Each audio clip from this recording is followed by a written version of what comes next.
Hello, legends and super legends. Welcome to Veloharmony's live subscriber hangout. Jeffrey, Michael from the land down under. Welcome, guys. I'm going to be doing this mainly on Wednesdays. Gotten really busy with a lot of bike fits and other things. So Fridays are kind of iffy. So that's what we're going to be doing. Hey, Michael. Good morning to you. Wanted to tell you, I know you're from the land down under. I don't know how close you are to Tasmania, but Rafa has come up with some jerseys. I got the email yesterday. They call them limited edition jerseys for the countries that they like to ride in. The U.S. jersey already sold out. The design was okay. I didn't like it that much, but I wanted you to know the jersey from Tasmania is the business. It's beautiful. They have a jersey from Italy, and I think Sweden is there. Let me see if I can pull it up on this other screen. Just beautiful. They did one for Kenya, and the jerseys represent the topography of each area. So the Kenya jersey looks like a desert because it's really dry there.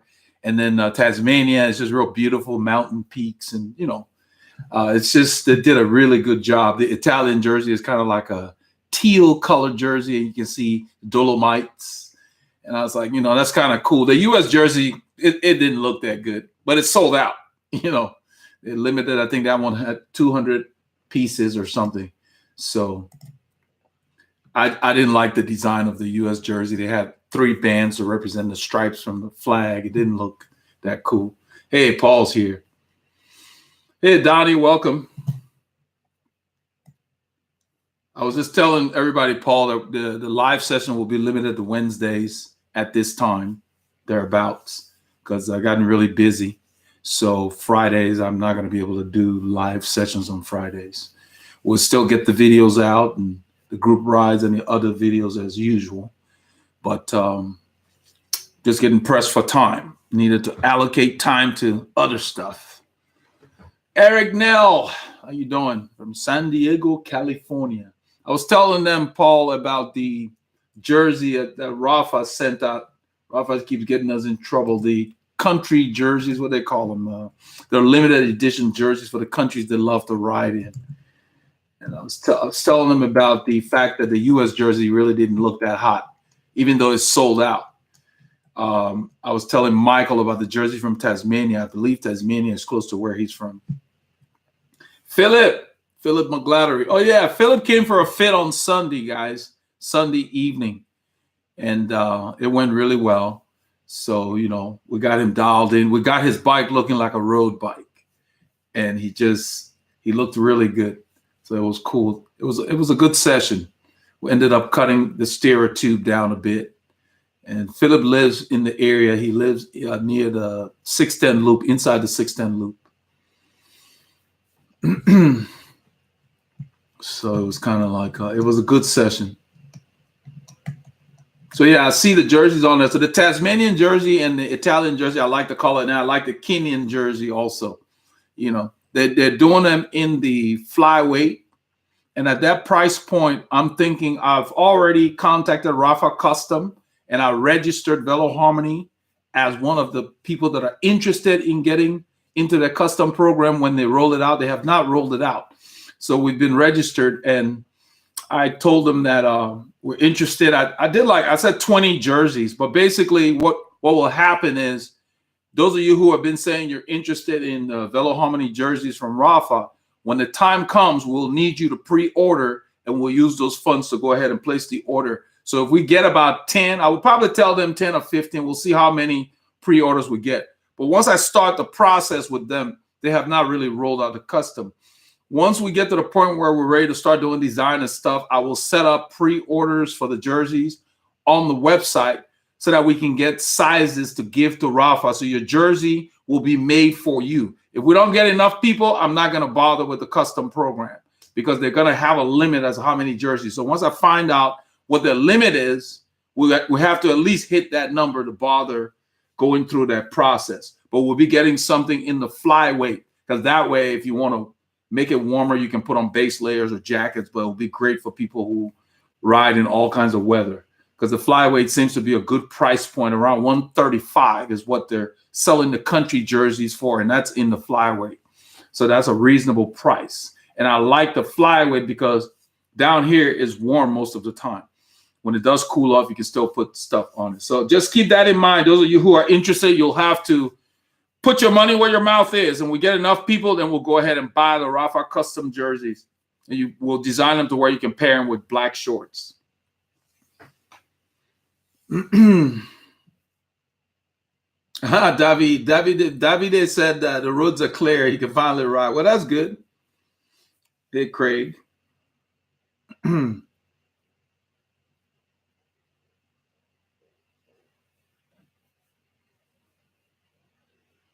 Yes, Tasmania has a jersey, Michael. It's beautiful. It's one of the colors that caught my eye. Tasmania, somewhere, I guess they like riding there. They picked certain countries. They got the U.S., Tasmania, Sweden, Norway.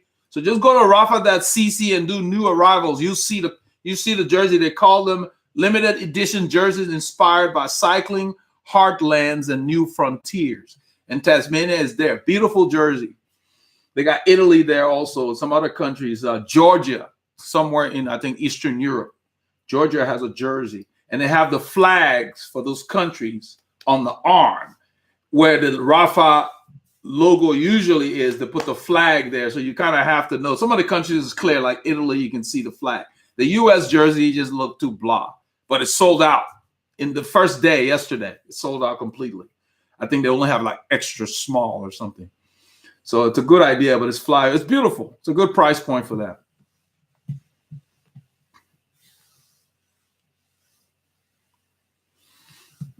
So they must have loved something in Tasmania, and just the way they printed it, they've got the mountains and the whatever terrain they decided to put on there.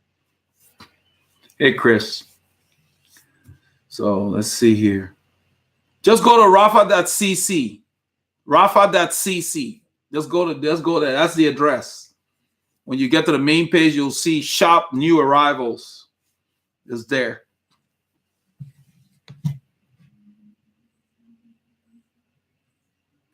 Yeah, he said it already sold out. Gone. Yeah, people, when they hear the word limited edition, people get a bit excited. I look for things that are going to work with my aesthetic. Like the U.S. jersey, I didn't like the design. I don't know who came up with that. It was kind of weak. There's nothing about it that says U.S. Those stripes on the arm, they don't really look like our flag. The U.S. flag has stars in it. So if you're going to do that, you need to put the stars there so it's clear. Like the U.S. team, what they wear, they got like stripes on some of their jersey. And then they got the stars blended. Those are beautiful things. That thing they put out there looked like snow-covered mountains or whatever. I was like, please. The Italian jersey is beautiful. I love the color, the teal. I don't know if it's still, I think they still have copies. Let's see. Norway is kind of, Georgia's okay. Kenya, they made it look like a desert, but it's selling out. It's at extremely low stock. And then Tasmania is beautiful. Just the color scheme. They got like, the Flyway would be great. So in the heat, it will work really well. Tasmania is still available. Let's see. I think let me look at this. They've got, let's see. Kenya is selling out. Kenya is really has a lot of runners, like champions from Kenya. So they're getting really big in cycling. They said the stock's low, but they're okay. But I don't care because it says limited edition. It's got to work. It's got to work. I got to think about what am I going to pair this with? What is it going to work with as far as the look? So yeah. So I would definitely choose the Tasmanian jersey over the U.S. jersey as far as the design. It's a beautiful jersey. Yeah. And they got some other countries, other places there. They've got like Switzerland.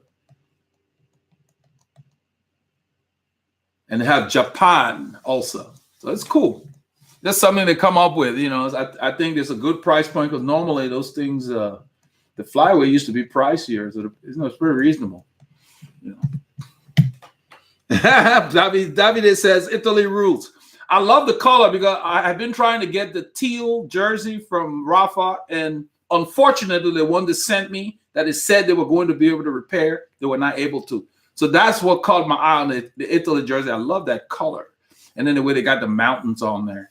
So it's kind of cool. You follow Rafa, you can blow your budget. So it's just something I thought to mention. You have to like sometimes close the tab to stay out of trouble because they have beautiful stuff.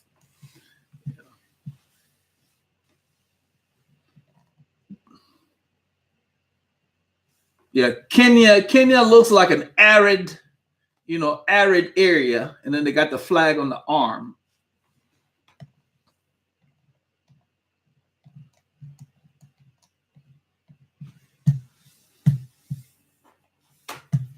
See, they're almost sold out of a lot of those jerseys going in. Yep, it sure did.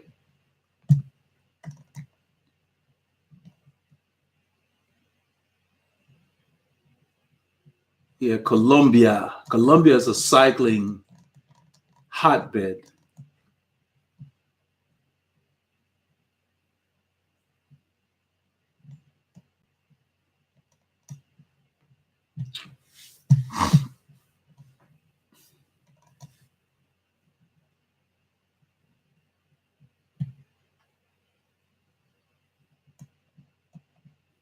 Oh yeah, let me see. Psycho asks about how do you like the fit of the Brevet jersey or jackets? And what the hell is a race cape? I'm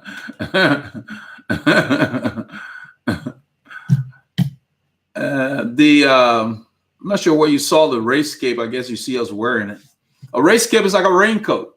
When you're in the military or stuff, a raincoat is called a cape. What they throw over, to keep the rain off of you. Rafa just took the word cape and made when they call race cape wear, they made a rain jacket that you can use to keep you warm and dry, and it fits you tight. So it's not flapping around in the wind. That's what they call a race cape. So for those of us who ride rain or shine, the race cape is perfect, especially in the colder months when you want to stay dry. I also have a rain vest that they have to keep the rain off when it's warmer, and I just want to wear a vest to keep the rain off my torso, Yeah, so that's what the race cape is. Now, as far as the Brevet jerseys fit, it's a regular fit, but they give you a cinch on the side. And if you watch the video that we just released, you notice my pockets were full, but they were tight. So when I wear the Brevet, I pull the cinch. They have a little button you squeeze, and then you pull the cinch on the side to make it hug your torso, because my body is kind of a V. So my shoulders are wider. And so on those jerseys, I pull them. The Pro Team jerseys are cut race fit, so I don't have to mess with that. But that's why they put those on the Brevet. So the Brevet jerseys have that. The fit is great. The fit, it works really well. Yeah, I like my Brevet jersey. I believe my buddy Paul has the long sleeves and the short sleeves because he got like a bundle. So we get things from Rafa when there's a deal. I don't like to buy retail unless it's something rare that they have. So yeah, he got a bundle and he got both Brevet, the long sleeves and the short, like I have with that pink and white. The navy with the pink and white just really pops. And we really like that. And we're currently looking at other things that they have.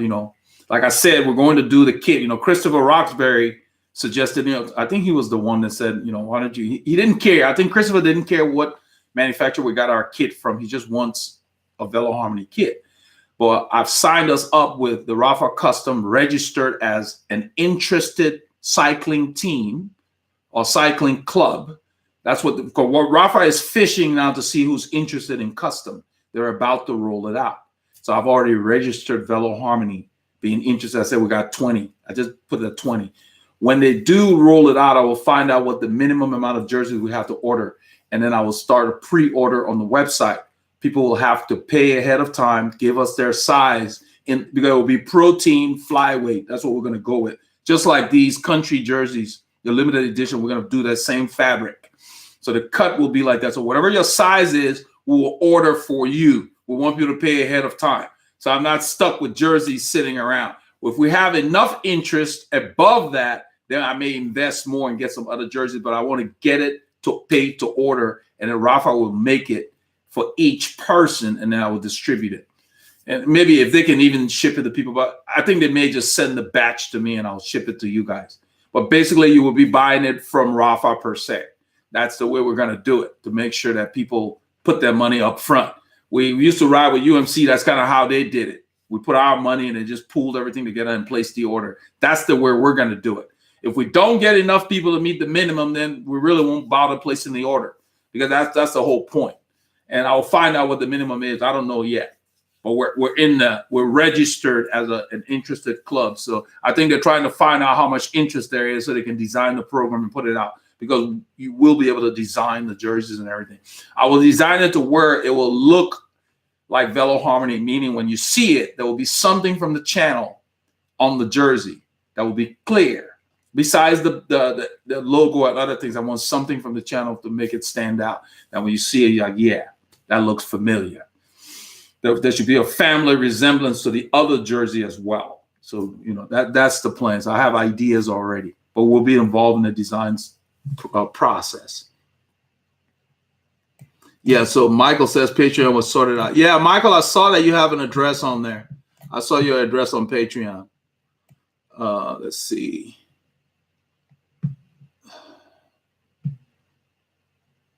Yeah, the jerseys are not all sold out. I know the U.S. is. They had the U.S. jersey. I didn't think was very attractive. It did not represent. I didn't like the flag. I like the stars in our flag. The stars in the flag really pops. All those stars. They should have put that somewhere on the arm. Those three red stripes don't make it look like our flag. The flag is not that simple. We've got a lot more stripes than 3. So they should have come up with a different design. Yeah. Let's see here.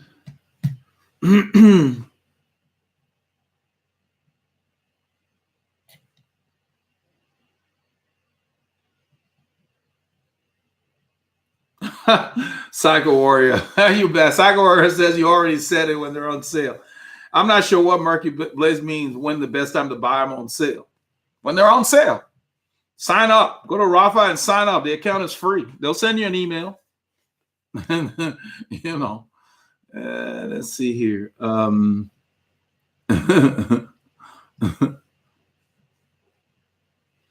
You just got to go there and keep shopping. The sales are over now. I mean, you missed out. Black Friday, all that stuff. That's when we grab stuff. I got them dirt cheap. Let's see. Paul and I was talking. You guys heard me talking on the group ride about people paying for yard work here. Before I started this session, I was out in the yard waiting for the guys that cut next door to me, the ones that pretend to be cutting when it's wet, just to pick up money, because I wanted to let them know that they keep coming in my yard and cutting, and they cut their grass too low. And the person who hired them did not tell them where the property line was. So I went over there today because I knew that they're coming. They always come on Wednesdays. And I told the guy, he doesn't speak English very well, but I speak a little bit of Spanish, enough to get in trouble. And I just told him, don't cross this line. There's a water meter there. It's clear. The fencing is there. I told him, you cut the grass too low. I don't want you touching my grass because you're ruining it. And he's, oh, no problem. So it's like, I said she didn't. So I told him, I asked him in Spanish whether the lady did not tell him what the line was. He said no. So I said, well, you look at the fence. So why are you stopping over there? There was nothing over. He comes about maybe 50 feet into my yard and he stops. But there's nothing in particular that tells him he's supposed to stop there. And that's what I was asking him. Why are you going 50 feet into my yard and stopping when there's nothing? There's no marker that says you're supposed to stop there. So then he tells me it's easier for him to turn his tractor. I said, well, you need to lift the blades if you're going to turn in my yard. I said, stop cutting the grass. You cut it too low. And so he started laughing. So we got that sorted. But they hire people and they don't direct them. They don't manage them. That's the thing. So I had to go over there, didn't blame the guy. I just had to let him know, I don't want you cutting my grass. You cut too low. I like my grass high.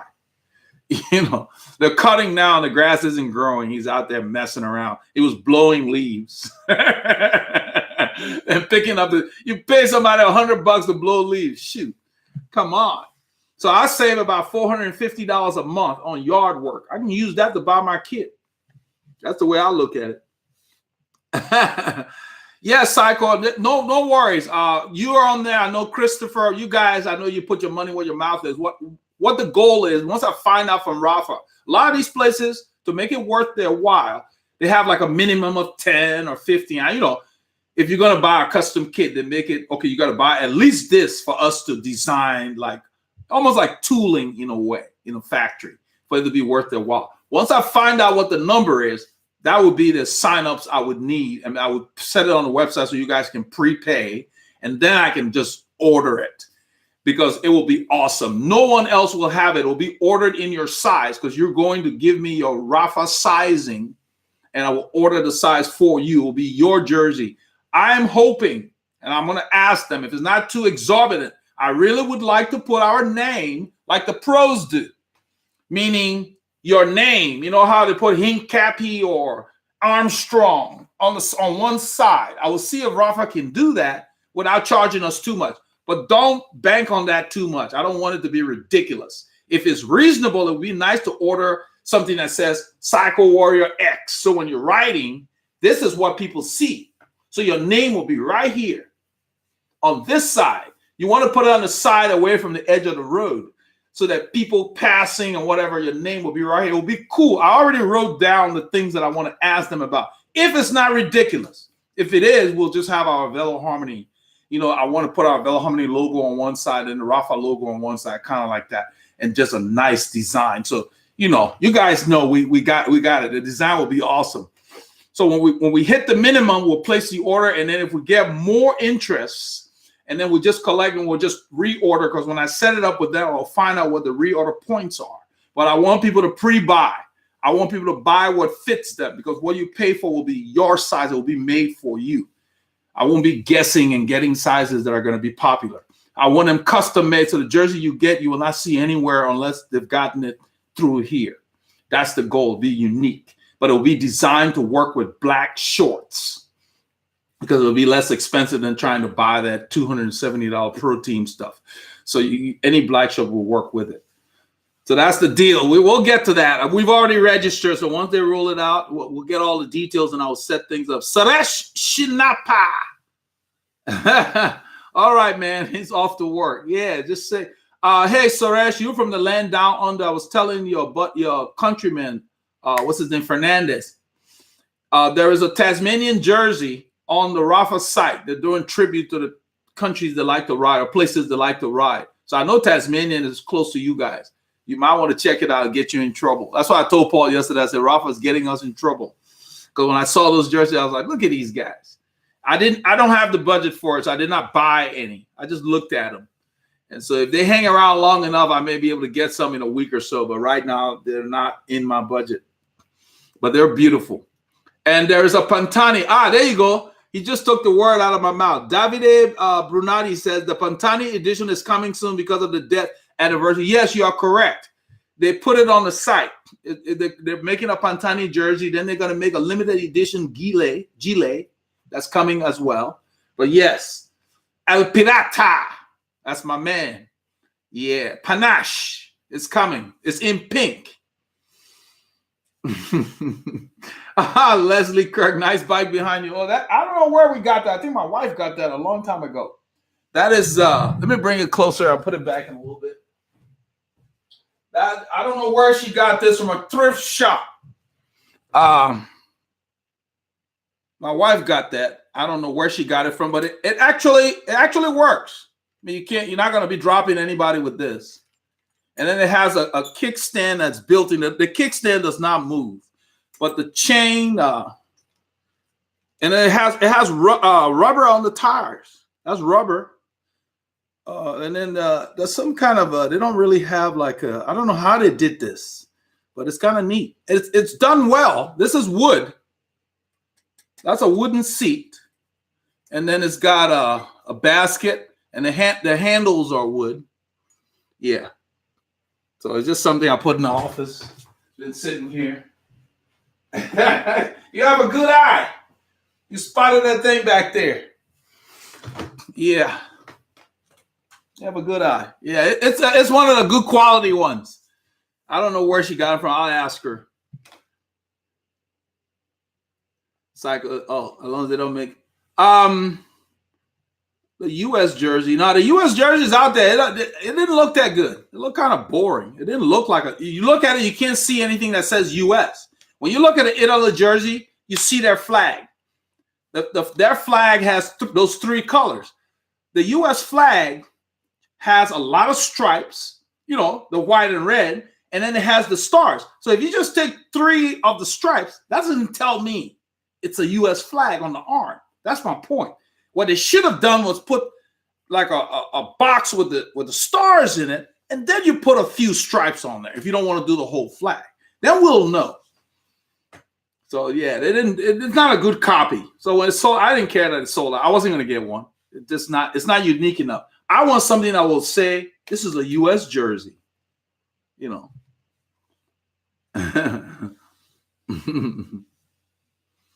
Let's see here.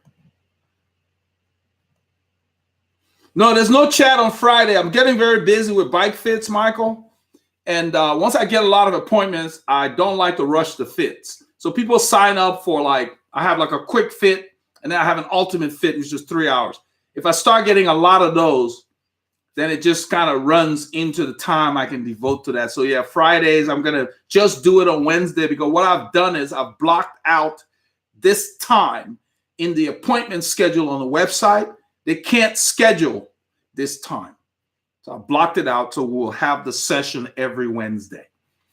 And then if it gets popular enough and we have enough, then we'll probably schedule like periodic sessions on other days. But I don't want to do Wednesday and Friday continually. A lot of people cannot come early in the week because it's hard to get off from work. But later in the week, Fridays, I get busy sometimes, because Friday is a day off for quite a few people, so they can come in. So I needed to accommodate them. That's what that's about. But this is a standing one because I've blocked out this time. And then if we get enough demand, then we'll do other stuff. We can do more as needed. Let's see here. Oops, my chair here.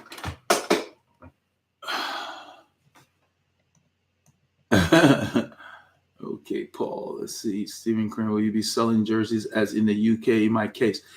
Stephen's asking, will I be selling jerseys in the UK?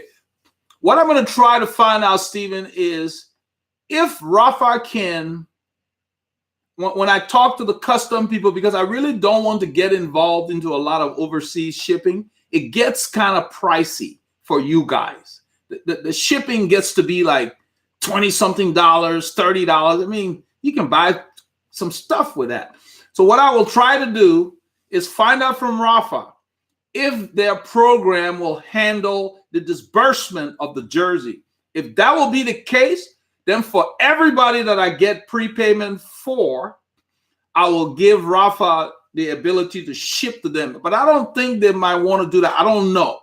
Because I would prefer that Rafa ship jerseys to people, so I don't have to do it. That's less stuff for me to be involved in. So I will look into that.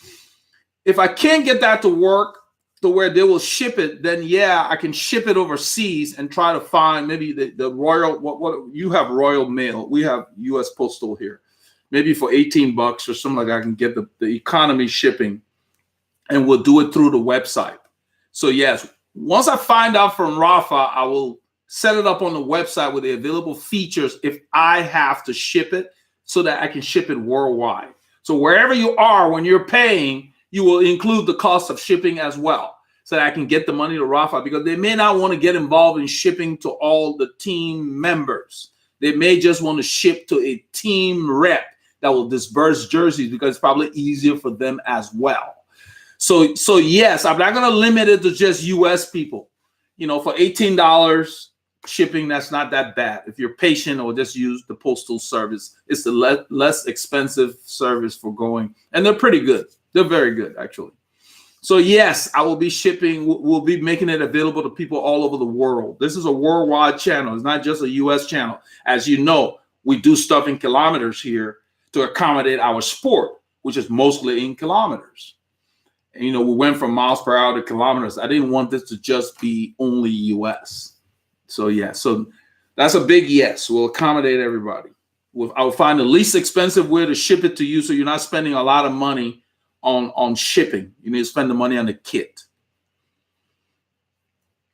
Let's see here.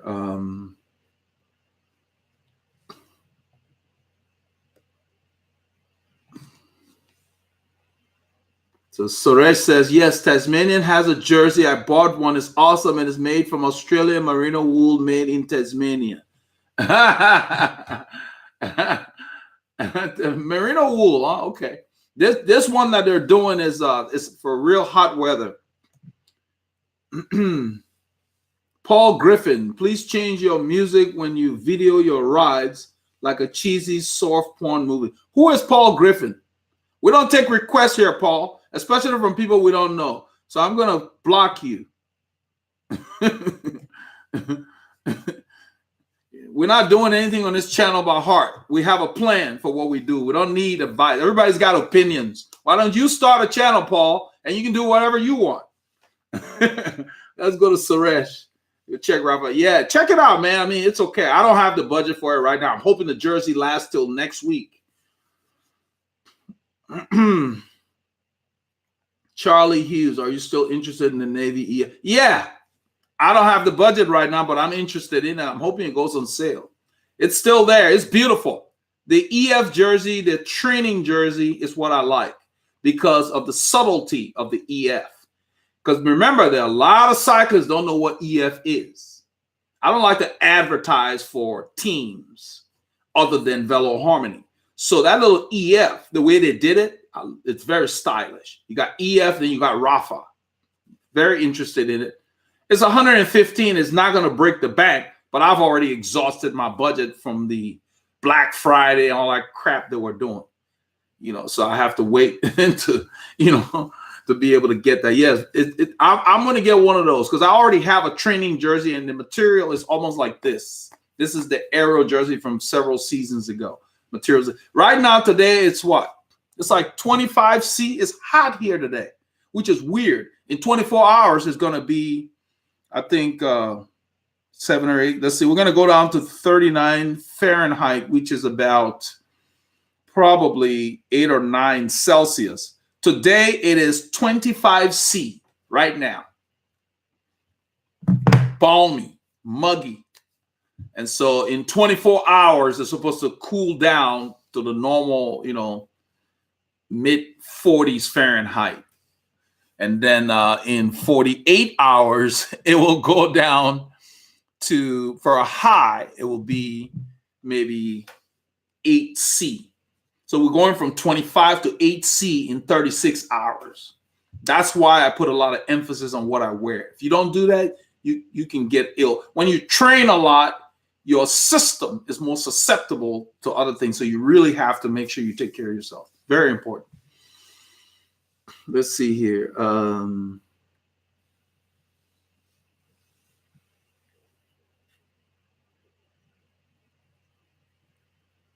Anthony Tomasello, our super legend. Anthony, I saw that I got a note from the website. Anthony sent support to the channel. I appreciate it. And the reason why they sent the note to me is we added you to the credit. So you're one of the producers for the month. I think you're on the group ride video, Tomasello. We appreciate your support, but it makes a big difference around here. Phillip McGladdery. Phillip is the guy that came for his fit on Sunday. I was out riding with the girls. He had already booked the appointment. Phillip, I went and looked at the records, and what happened was you came on the wrong day. Because even though we're going to include Sunday, it hadn't been turned on. And so you actually both booked for Monday, and you thought it was Sunday. But he was here. I was riding with the girls on North Crest, and Phillip pulled up. And so once we were done, we got Phillip fitted. Let's see. He's saying, talking about bike fit, Eldred is the man. Did one on Sunday. I cannot tell you how much my riding has changed in the last couple. Really? All right, Phillip, you know what? I would appreciate it if when you have the time, just go on the Google and just query up Veloharmony and put a review out there. I would really appreciate that. Basically, what we did was we spent a little over 3 hours with Phillip. I had to end. Phillip came with a bike with the stem like this up, and he said it had originally been the other way, but he had flipped it around, and then he had gel on his bars under his tape, so his tape was very thick because he was trying to look for comfort. So the first thing we did was we checked his inseam. And then I showed him, I'm going to be releasing a video in a few days to you guys on Patreon on how to consistently measure your saddle height. That's what Phillip saw me do. It's kind of like when you use a jig, you know. So I measured his saddle, calculated everything, and he got on the bike, and he immediately was feeling comfortable. And then we had to perfect his tilt because he had one of those saddles that had little ridges. It had 2 bolts that were horizontal on either side. So you had to loosen them to get the position. And we used the digital gauge. Let me turn this light up because we got a lighting thing. We used the digital gauge to make sure I got him at 0.00 to start. He immediately was feeling more comfortable. So once we got that out of the way, we went ahead and started working on his front end, the bars. So we had to cut the steerer because he had like probably 2 inches of spacers. His bars were too high. So he was putting a lot of weight on the bars. That's why he had all those gel things on there. So we eventually removed all the spacers, dropped the bars, flipped the stem. And every time I made the change, it felt better. And I was explaining to him why I was doing things. By the time we got to the bars, we took all the tape off, the gel that he had put underneath, we removed them. And then I rewrapped the bars. After cutting the steerer, the bike looked like a road bike. And it was just, you know, we got everything perfected for him, and he was all excited. In fact, he's one of the first people that actually tipped me. So Phillip tipped me as he was walking out the door. I told my wife about it. She said, well, you need to get a tip jar. I'm like, get out of here. But Phillip tipped me, and, you know, I was very surprised. But then he explained, he's like, man, you know, you cut my steerer tube. You did it. I did a lot of extra things that has nothing to do with fit because I wanted him to leave with a bike that he could go ride immediately. And I didn't want him to have to go home, mess with it, go to the bike shop. That's just the way I am. I want people to leave with a bike that's ready for the road. And in fact, I'm making some changes on the website to request that when people like Phillip are coming in, they send me their stem that they have, whatever bike they're bringing, what the top tube measurement is. I'm going to because if you haven't done a bike sizing with me, I want to get those so that we know whether you're coming with the right stem. You guys know what I mean? Because if you show up and the stem is wrong, I may not have enough stems to get you a stem to work for you. And I don't want people to go and come back. So I'm gonna put that on there to where people who haven't done bike sizing can measure the top tube, tell me what stem they have. The lighting's changing because it's later in the day. Tell me what stem they have so that I can know ahead of time based on their reach whether they have a stem that will work for them. I will put that on the website to where they can submit that information ahead of time so that before they come, I can tell them, well, you know what, let's change the appointment and get you a stem or have you buy this stem. I hope that makes sense to you guys. I think you know what I'm getting at. So I want people to come with everything they would need so that there's no surprises and I can fit them. Because I've got some stems. I got about 8 or 9 stems sitting here as spares, but you can't cover every size. So it was a good session. You know, Phillip left happy. Phillip had one of these bikes that are like gravel / cyclocross. You know, he's got like 28 millimeter tires on there. Oh yeah, Phillip, I was just thinking about this. When you ride that trail, we have a lot of homeless people that are throwing bottles on the trail that he uses in the city. Make sure you just watch out for the glass because you know, the glass and the tire will lose every time. So if you see glass at the last minute, just stand up. Put your weight on the pedals. Don't remain seated. That way you can roll over it and then make sure it doesn't stick to your tire. If it's wet and you roll over the glass, stop and clean your tire. Hopefully you got gloves so you can get the glass off because they'll stick and work their way in on a wet day. But most of the time, if you stand up, you won't have problems with flats. He's been having a lot of flats on the trails. That's the thing. The homeless people make themselves unwelcome. They go and they pee in the stairwells at the buildings nearby where they hang out. They do all kinds of stuff. So people now, that's why people don't want them around.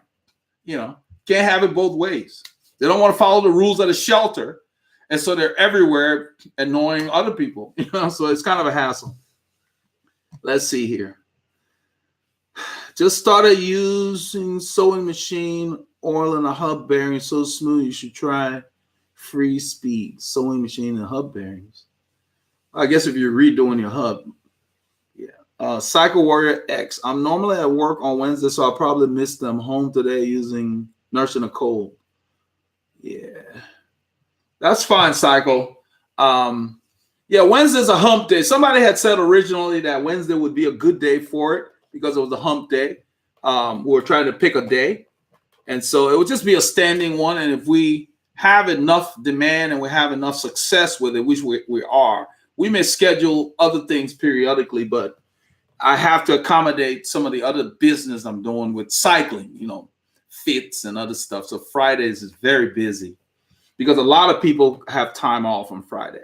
They get long weekends, and that's when they can come, And then I've already opened up Saturday afternoon for fits and Sunday afternoon for fits. Phillip was one of the people that he said, man, it's really hard to make it during the week.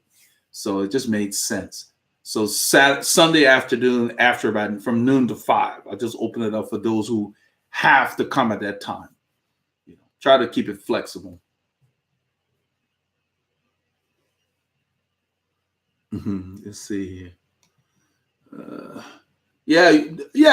Anthony said happy to help. I appreciate it, Anthony, because it takes a generous spirit to do what you guys do, and that's okay, and we appreciate that. I just wanted to not ignore it. Let's see here. Mathman says new SRAM Red ETAP AXS. Yeah, SRAM is one of the companies that's trying to reinvent the way you shift. So he said they have he's hearing good things about it, but it's 4,000 plus. They're just getting out of hand. There is no reason to spend that kind of money on those things. $4,000 for components. What does it do that much?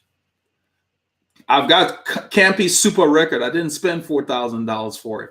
And that's like the top of the line stuff. I sourced them. I think I spent maybe $1,800, but I sourced them from different vendors, Pro Bike Kit, Merlin, as my frames were being built, because I can do it myself. And if you buy in at retail, I don't know what they sell for Super. They got Super Record, whatever. And I'm using that because they're boutique stuff. Then you got Shimano and all that. What exactly is so special about SRAM? I've seen a lot of riders with SRAM, not the one you're talking about, that had all kinds of problems with their front derailleur. So I don't know. They're new and they're doing their shifting is a little quirky in how you work it. I saw the demo where, to go up, you do this, to go, they've changed the whole thing from what we're used to what effect, I don't know. I don't like people who just change things for change's sake. If you're going to change it to improve on what we have, then it makes sense. But what's the point of changing the way we shift from a lower to a higher gear? What's wrong with what we have now? That's a question I always ask. And then their first versions had a lot of durability issues. So just be cautious. If you need stuff and you want to try SRAM, that's fine. But I don't know. I like Campy. I've tried Shimano. I like them. They're fine. So I would lean towards Shimano before I tried SRAM. Shimano's been around. That's the way I look at things. Like if I was looking for a durable car, I would look at a Honda Civic or Toyota. They're not new, as opposed to the newest stuff. You want stuff that's proven. Shimano just works. Even though it's not boutique stuff per se. Supposedly mass produced, but that stuff just works. So so just be cautious. These people are just pushing these products. When I was growing up, my mom would always say that if you need a commercial to buy something, you don't need it. Because when you need something, you seek it out. You don't need a commercial. So just be careful for that.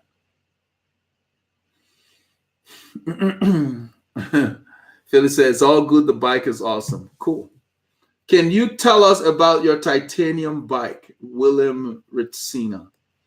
I've already talked about that bike, Willem. Let's see. Let me find the video for you. You can watch that. People have been asking about that. He's talking about the Kish. Yeah, that's my favorite bike right now as far as, well, it's kind of hard to say. They're all different. It's kind of like you have kids and one, you have preferences. Let's see. I made a video about the bikes, and that will give you a lot of detail about. I talked about all of them, and so you'll kind of get a feel for all of them. Let's see. Somebody had asked about it, Willem, a long time ago. That's why I made the video. We had enough people asking, and so I felt like making the video would let's see. I don't know what I called. I don't remember what I called it. Let's see. Frames. I think I said how I got my frames to fit me or something like that.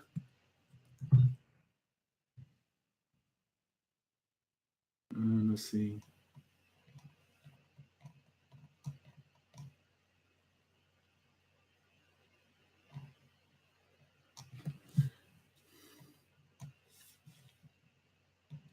I think this one would help.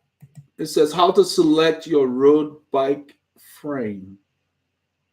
I think, yeah, I talked about all of them. Let me see here. Let me read. Let us know in the comments your tips. I try to put in the description and let people know what's in there. Okay, I think this will help you. The playlist, I'm going to give you the link to the video first, Willem. Let me put that here. And I think the playlist might be, so when you get a little bit of extra time, you can just kind of look at that. I'm trying to see what playlist is in because I think the cycling components. So I'm going to give you the playlist that all the cycling component stuff that we've dealt with on this channel is in. And I think that will be a good place to go after you watch that video, because there are other videos in that playlist where I talked about the frames in different ways. And I hope that makes sense.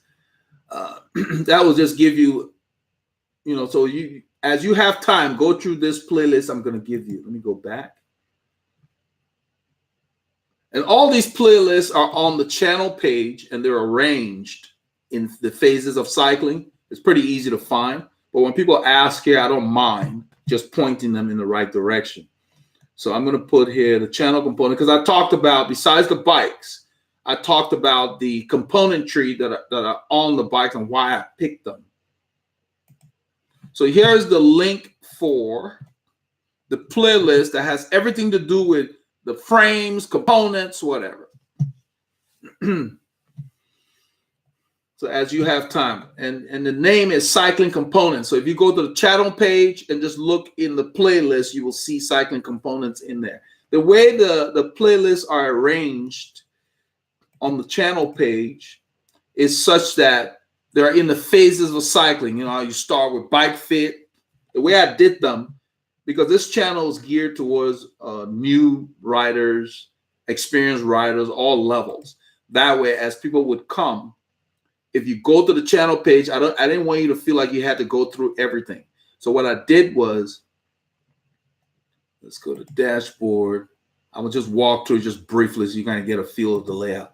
So when you go to the channel page, you will see the first phase. What it says is you see the live streams and you see the uploads. But when you scroll down, you begin to see what I call film series. Once you pass the film series, I have 3 phases of cycling on the web page. Cycling phase 1, 2, and 3. In those 3 phases, everything we've done is in there. Like I said, cycling phase 1, get a bike fit, the riding equipment, maintain them, learn cycling. So in there, everything to do with those things are in there. And then you see the playlists in that phase. So cycling components are there, maintenance, and so forth and so on. And then I think history is in there because I talk about learn about the history. Then phase 2, we talked about your safety, cycling tips, and your kit selection and how to care for your kit. Then phase 3, food, fueling your engine and building the engine. So we talk about food and training, all of that. So that's the way I felt like it would be very effective. So when people come, regardless of the level, they could just look through and say, I think I want to check these out. So just go to the channel page. Very, very intuitive. So even though I gave you those links, if you don't remember or don't want to, you just go to the channel page. Everything's there. It's easy to find. All right, let's go to.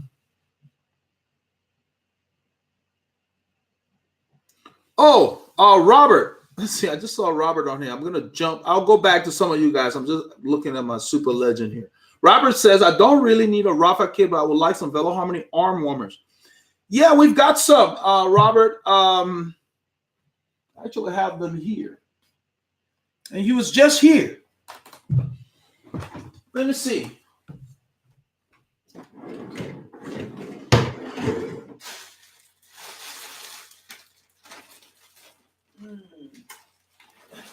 Got a bunch of arm warmers here. I don't know what size you wear, but let's see. Yeah, we have them. That's what I wore in the ride on Saturday. This is a large. We've got different sizes, Robert. I got to meet Robert on Saturday. Paul and I met Robert in person on Saturday. It was really cool, you know, so I was excited. That was nice. Robert, we have different sizes. I think from remembering your arm length, whatever your, like for me, my jersey size is XL, I believe. And so I wear whatever your jersey size, they recommend that. But from meeting you, I think extra large will fit you. Because I shook Robert's hand and everything. Robert's got fairly long arms. So whatever your sleeve is, Robert, you can send me an email and we'll pick your size. Just give me your sleeve length. We have it on the website, but since you're local here, you can avoid the shipping and don't have to buy through the website. I mean, we'll talk about that. You can send me an email. But yeah, I have different sizes here. We have the arm warmers. We'll get you set up. Hey, Paul K, welcome. Let me scroll back up. Oh, we got a super chat there. Who's that? DD. Looking through your videos, loved your explanation or comments on some of the pro races. Will you be doing more? Really found them informative. DD, I'm still trying to find out whether they're going to allow me. And when I said the people that have the footage complained to YouTube, said that copyright infringement. Now, the way I did them that you enjoyed is called a fair use, theoretically. But the way YouTube works, if anybody complains that owns the footage, they immediately pull the video, and then you have to go and prove that you're using fair use. Fair use means that you took it and you used it in an educational format, meaning I took this picture to teach someone about it, which is what it is. That's why you like it. Those guys don't narrate to tell you what's going on. You know, that's the reason you like it. So instead of fighting that, I stopped doing it. But yes, it was very popular. And I think that's the reason we're getting like 18,000 views. And it was ridiculous. But I'm looking into that. Let me make a note of that. I got to find out from the company what I need to do for them to allow me to do that. I got to find out for the people who do the footage. So I will contact I think it's some kind of media company, and make a note of that. Because I do enjoy doing that. Because the guys who commentate, they're not teaching people. They assume people know everything. And I'm not talking about Phil Liggett and those other guys. The ones I was doing, there was not those guys. Phil Liggett and the late Paul Sherwin, they did a great job, you know, but they still didn't do it the way I was doing it because that was not their goal. It's more of a magazine format. I was doing it to teach people the nuances like I do in my group rides. And that's why you enjoy, because you understood what was going on. Why is that guy doing that? Why did Quintana sit way back here? That kind of stuff. That's probably what you're seeing. So I will look into that because I did enjoy doing that. I used to get the feed from Eurosport. But the problem is Eurosport feeds it and it's owned by all kinds of other companies. And so I have to find out who owns the footage so they won't complain on YouTube. I did not get the footage from YouTube to do that. I got the footage outside of YouTube. But the people who only complain because they were running their footage on YouTube, and I guess mine was doing better than theirs. So go figure. So we'll look into that. Yeah, I miss doing that. I know. I left that up there because, yeah, it teaches you why the pros are doing it. Because they have a reason. You know, you come to a climb, all of a sudden this guy's falling back, and you're like, well, why is he falling back? He may be saving himself for later on the climb. Those things help you when you're out there riding. So yeah. Okay, let's go back up. Well, appreciate the super chat, DD. I will look into that and I will follow up. This is why I don't want to do too many of these right now, since I'm getting busy with fit, because I want to be able to follow up on these things and keep the quality there. And then once things settle down, we'll throw some other sessions in there. So don't worry, it's not going away. I like doing these too because we're making, it's like we're making little videos, like I said before. We're talking about things you guys want to talk about. I'm going to come back to Math Man. I didn't want to come across Math Man that SRAM is bad. Every company has had problems with their componentry over time. It comes down to how they handle the warranty. I've dealt with Shimano, Campy. They're pretty good. So if SRAM is handling the stuff in the past, that's good. That's always good. And I think they do because the cycling industry is really small. But my thing is that the prices, I don't know where they're getting them from. They're just getting out of hand. And it's excluding people. We don't want to exclude. We need more people riding bicycles. When I go out and I see people riding, I wave at everybody as I pass. Some people wave back, some people don't. I don't care. As Matt says on GCN, we're cyclists. That's what we do. I wave at every cyclist I pass. Because someone that will be riding, they'll look at you and not wave. They're on the other side of the road going this way. They're looking right at you and don't wave. I just wave. You know, sometimes I just lift my hand. You don't have to lift your hand off the bar. You know, or you nod your head. Some of them nod. Because it's kind of like a brotherhood. That's the way I see it. There's not enough of us on the road. We need to take over the roads. So I want more people on bikes. So they need to keep these prices down. You know, not everybody got $4,000 to spend on stuff. All right, let's see here. Phillip said doing it now. Oh, cool, Phillip. I think he's doing a review. Razvan, hello. And Matthew, welcome, Matthew. John Schoolis, is that green? Oh, my jersey. Yeah, I guess it's kind of like a lime green. You can call it that. Yeah. And when I wore it today, I wore matching socks. I mean, as close as I could get it. My daughter bought me a Christmas present maybe a year ago. And it was close to this color. So I tried to pick up this color because it popped. So it was cloudy. So I wanted something light, even with my lights. And what I have found, guys, maybe it's just me, but I don't believe so. When I wear a jersey like this and I wear the matching socks, black shoes, even during the week, I went out for a short ride today. The drivers take me seriously because I'm wearing a uniform. It's kind of like, you know, Chris, you're an Army guy. You just look like you're serious about something. They take you seriously. I'm serious. Paul and I have talked about this, and I guess I have a tendency to analyze stuff. But seriously, if you dress the part, people take you seriously. It's not about riding, just anything you do. You're going to be a janitor. When you wear your uniform, press it to go do your janitoring or whatever it is you're doing it. People will take you seriously, whatever you're going to be doing. And I really believe that you dress the part. You don't need to buy Rafa. Whatever color you got, just look like you're putting it together. It's kind of like when you go out to hang or you know, and you wear a white shirt and you starch it or whatever. Yeah, you just look the part. Instead of just grabbing it out of the hamper and it's all wrinkled and you throw it on. That's what I'm talking about. So yeah, whatever kit you have, you don't need to spend a lot of money. Find a color in it, get that sock. Somebody had asked, I got to look. What I had talked about this, I don't know if it was in a group ride, how to make your kit pop. And I think it was Jeffrey Davis or Wesley Steven, one of them, super legends, that asked, do you have a video on where you show how to bring out these colors to make your kit pop?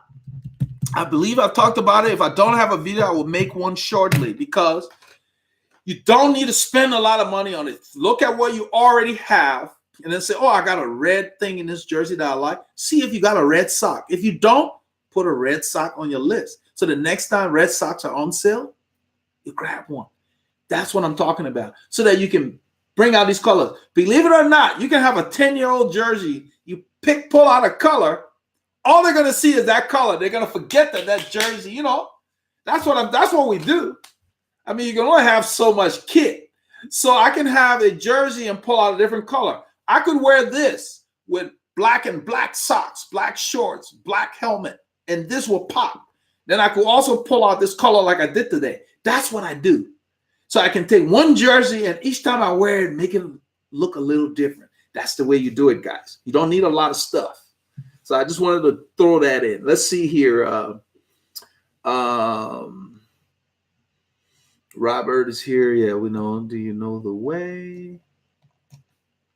Cool tip for glass avoidance. Math man. Yeah, that's what I do, Math man. All the stuff is from. We got another super chat. The stuff is from. I got to jump to the super chat here. Let's see.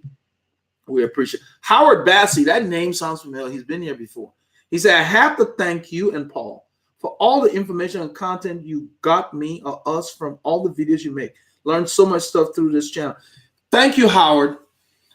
And that is really cool to see. We get that a lot, but we don't get it in the format with a super chat. It means a lot that you took the time to do that. Plus, you're doing a super chat. I really appreciate that. We spend a lot of time. The group ride is the labor of love. Because I invest the hours in it. And that's why I tell you when it starts, I say, enjoy the show. I treat it like a theatrical film. After the premiere last night, Paul and I got on the phone and we analyzed how the clips were being done, where he was in the pack, all that kind of stuff. So we really, we don't just go just film, guys.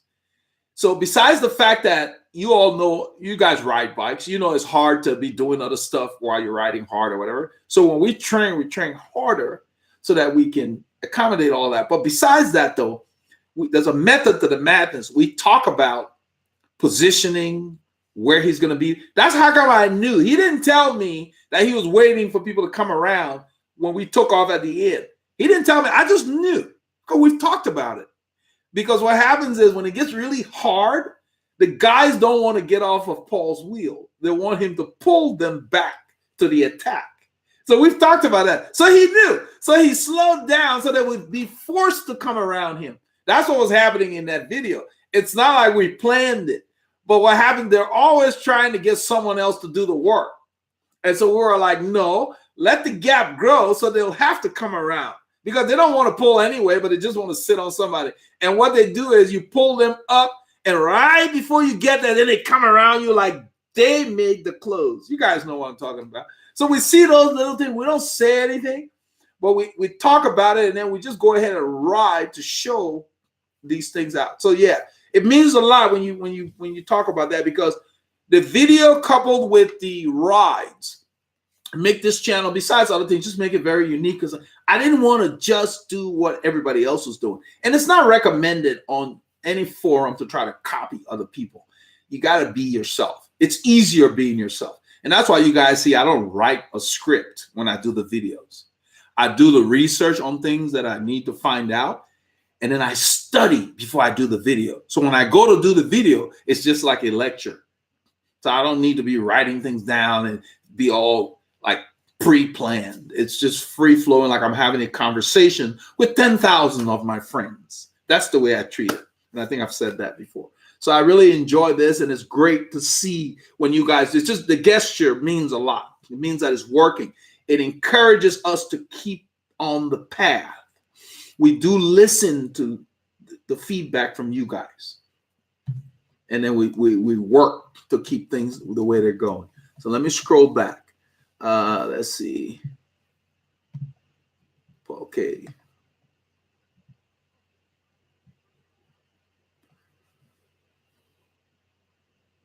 And this is what Roseguard say. What about 23 millimeter versus 25? I have a video about that. I'm not sure. I think that is in probably the components. It's a slight difference. You feel the difference when you go from 23 to 25. I know I did. Big difference. Yeah. So I use 23 in the front on the blue bike, and I use 25 at the rear. I have 28 on some bikes, but you feel different. But don't get caught up on that. I mean, the biggest thing is that when you air them up, I measure the thing with the caliper. It's like 26, even though it says 25. You know, just if you're a big guy, you want to use bigger tires. You know, if you're more than 150 pounds, which is what, 67, 70 kg, something like that. More than that, use bigger tires. They're more comfortable. They're faster anyway. You know, they use less pressure. They're more comfortable. You know, It's just better. There's just you enjoy the ride. They take the bumps better all around. You don't need tiny tires on your bike unless you're a very light person. The more comfortable is better. It's the way to go. And I believe it's getting common in the peloton now. They're using the larger tires, especially for Paris-Roubaix and some of those roads that go on the pavé.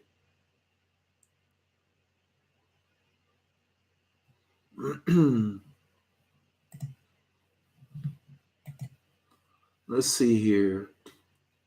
He said, what about carbon fiber? What about carbon fiber? I'm not sure. Skyline GTR. Let's see here. Hey, Super Legend. Shimano is fine, but can't be last. Mike Kalinsky says, hey, Super Legend. Shimano is fine, but can't be last. I think he was talking to. Now, I want to talk about that because I want to clarify. When we were growing up, you could go to a department store, and you probably still can, and you can buy. Like you go to, let's say, well, Sears. I don't know if Sears is still around. Let's say Sears, JCPenney, Marshalls, whatever. You go to shop. That's a different experience at a department store, and you can go to a boutique. Those of you who have been to a boutique, what they carry is more personalized. The kind of service you get, it's smaller. You know, everything is different. That's the way I look at Campy versus Shimano. Campy is more of a boutique kind of thing. It's just, it's almost like comparing like a Mercedes to a Toyota per se. You know, Toyota it's good. It's there. It's mass produced. So let's say that's Shimano. And then Campy would be like a Mercedes or something per se. You know, but the biggest thing, the reason I prefer Campy is just the serviceability. When they last, and then after say a decade or so, if something breaks, you can take it completely apart, find that little part, and put it in there and put it back together and it'll work if you know what you're doing. Shimano prefer that you just buy a new one. That's just the way it is. Doesn't mean they're bad. As far as the way they perform, I've talked about it before. Shimano is not as notchy, meaning you don't get that mechanical clunk when it shifts. It shifts well, but sometimes you're not sure if the shift has occurred, if that makes sense. Not all of it. I mean, it's just, you know, now that they made enough changes. It depends on which ones. Like 105 is a little different than the old Tegra and so forth and so on. Whereas Campy is very mechanical.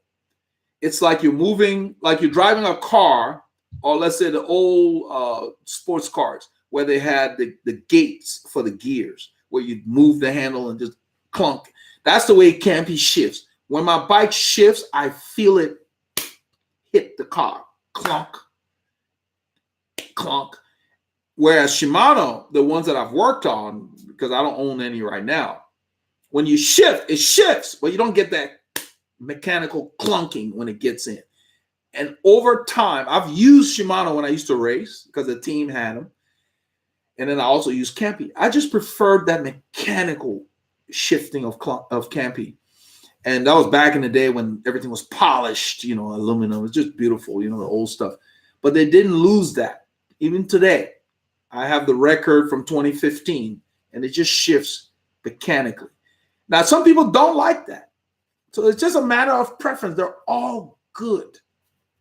They're all good. And that's great that we have those kind of choices nowadays. I just wanted to kind of keep a lid on the pricing.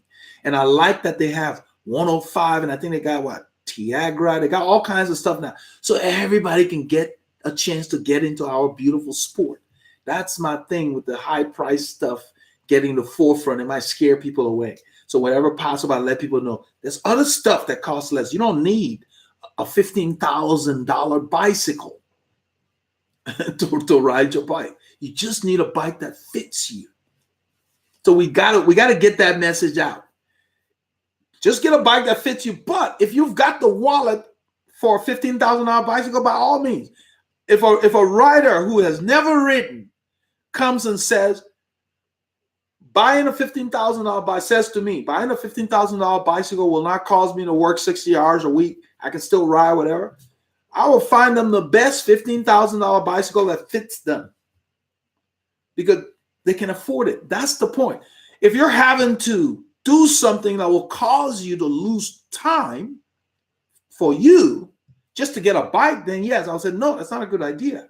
I want you to have time to ride whatever bike you get. That's what's important. So we don't want everything to just keep going up, up, up, up, up, because that's what they sell. That's what they put on the ads and whatever. And it might scare people away thinking, I told you guys about the experience when I went to the bike shop. The local bike shop did not have any bicycle for kids that had no shocks and discs on them. So they were all ridiculously priced. I'm not going back to that shop. I don't see how they're going to sustain that. And that's bad because they should have had, I had to go to Walmart to get the Huffy for my girls. They should have had their bikes with the suspension and the brake and the discs, as well as the ones that didn't have it to attract everybody. I don't know how you run a business where you just push people out of the market. So, that's what I don't understand that. That's kind of like me telling people, well, you have to pay $500 for a fit. Bike fit is expensive. And so a lot of people are like, I don't want to spend that much, or I can't afford that. And so I have 2 levels of fit. You have to accommodate people to where you let them know, okay, this is what you get with this package. This is what you get with that package. And they're doing the opposite. They're just saying, oh, you got to buy the expensive stuff. And he told me that's because the way they're spec'd. That's a fancy way of saying we put all kinds of crap on there so we can charge you. So, yeah. So we got to keep the cost down to keep people in our sport. It's important. Important that we do that. Let's see. Paul K. Yeah, Paul K said, did you see the new Rafa limited edition jersey? Betcha I got one. No, not. Yeah, you missed out. You just got here, Paul K. We talked about it earlier in the session. Yes, they sent me the email. And the first thing I told my buddy Paul was, they're trying to get me in trouble. So I closed the browser and went off to do other things. Yes, I saw them. They're very beautiful. We talked about it. I like the Italy jersey. I like the Tasmanian jersey. I didn't like the U.S. jersey, even though it's sold out. I didn't like what they did with the arm. The stripes don't say U.S. They should have done something differently. And then the design was kind of blah, yeah. But the Kenyan jersey, that's 3 that I like. And that's why I said they're trying to get me in trouble. Now, I didn't buy any.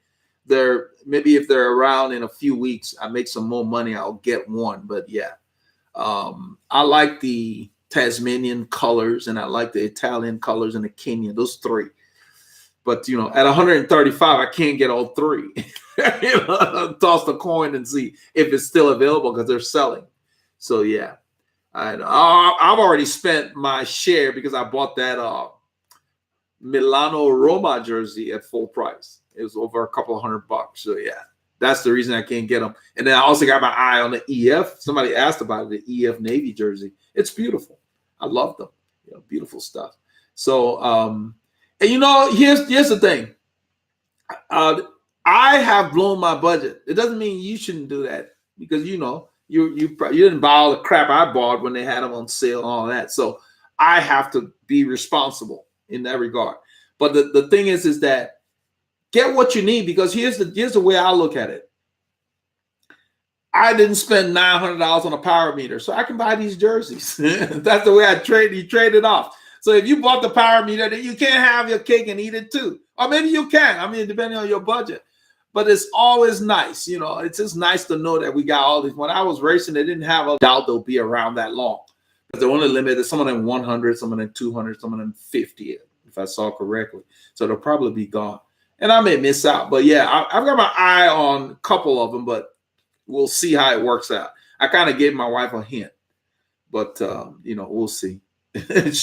she might pick up one and surprise me. She always does that from time to time, but we'll see. We just bought a car for our daughter because the first one we bought at Christmas had all kinds of engine issues and so forth. We're trying to be cheap and bought a Mini Cooper $5,000 and it was 92,000 miles. And at that age, the seals around the gaskets are all pan, all that kind of stuff is sweating.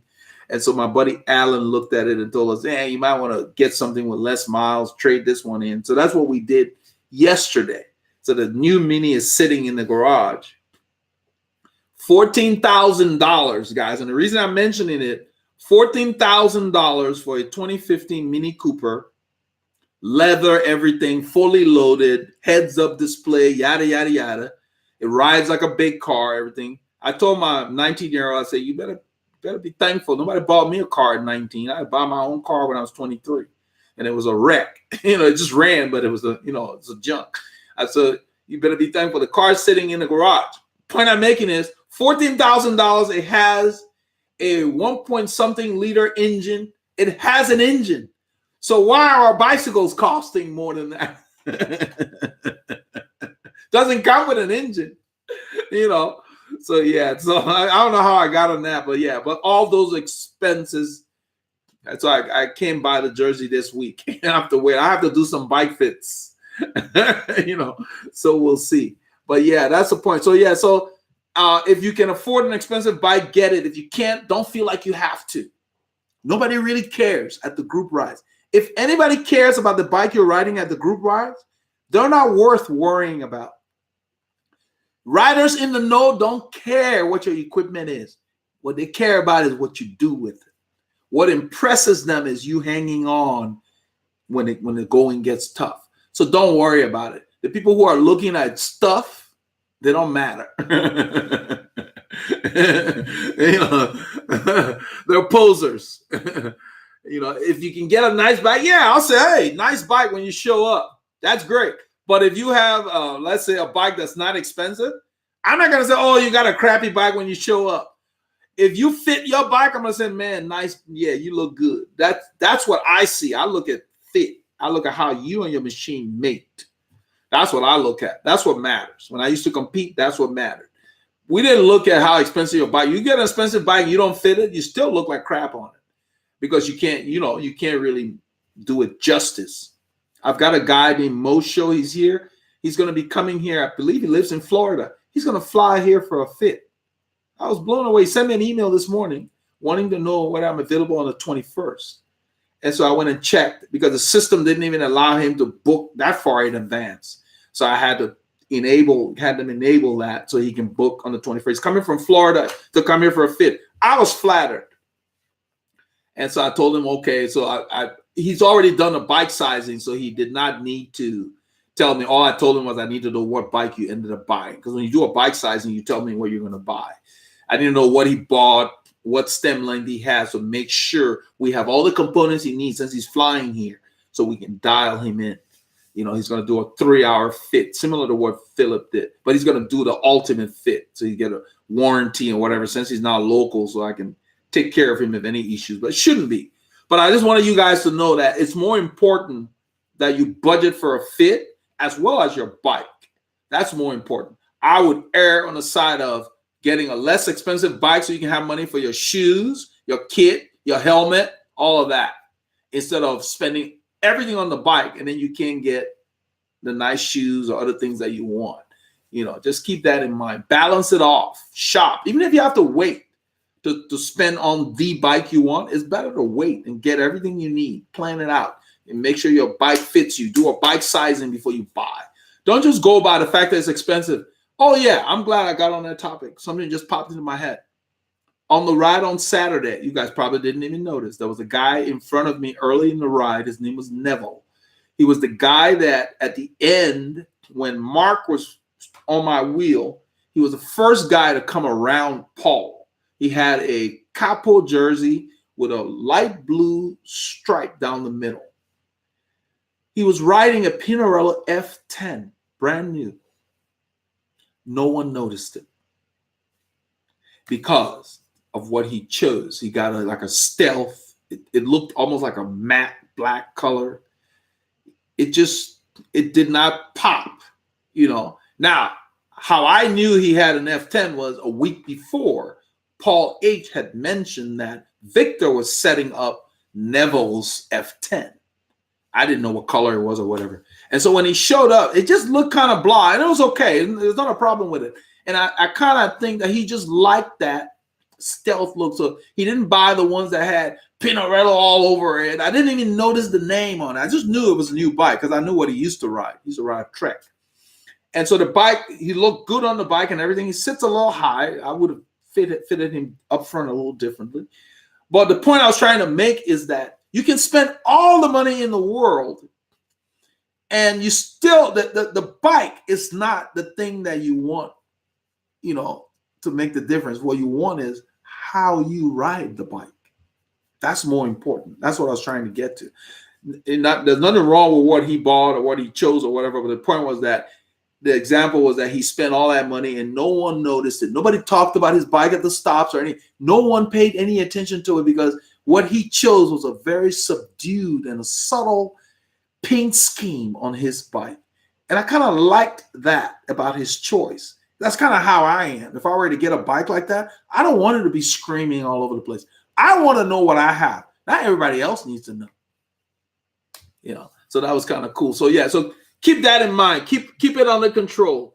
And let's see here. Let's get to what we have here.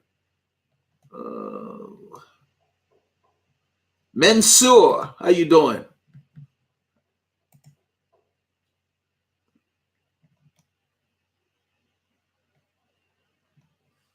All right, Jasper Vanderham. Hi, Elder. I did a 3-hour SST, I guess, steady state workout this morning and was totally wrecked for the rest of the day. I did eat afterwards, but that didn't seem to help. Do you have any advice? I can't advise you. I don't really know what's going on with you, Jasper. What I would suggest, Jasper, is that it sounds like you need some kind of plan. Yeah, I can't advise you. I don't know what you've been doing or whatever, or what the steady state workout was. I don't know your zones or anything. I hope you understand what I'm getting at. So you may want to consider, you have 2 options that we provide. You can do one of our base plans. We have a base training plan. I don't know what kind of training you're doing, or you can sign up for our coaching if you need hands-on communication advice. On the website, veloharmony.com, look under cycling services and look under the life and fitness coaching or base training plans. Get the 12-week plan because that will give you a plan that will last. But then you also need to get the threshold test. When you click on that plan, it will tell you that you need a threshold test because you need to derive your zones. You may have thought you were doing an SST, but you may have ridden harder than that. So maybe your zones are off. That's why I can't advise you. So sign up for one of those plans and we can do a workup on you and get started.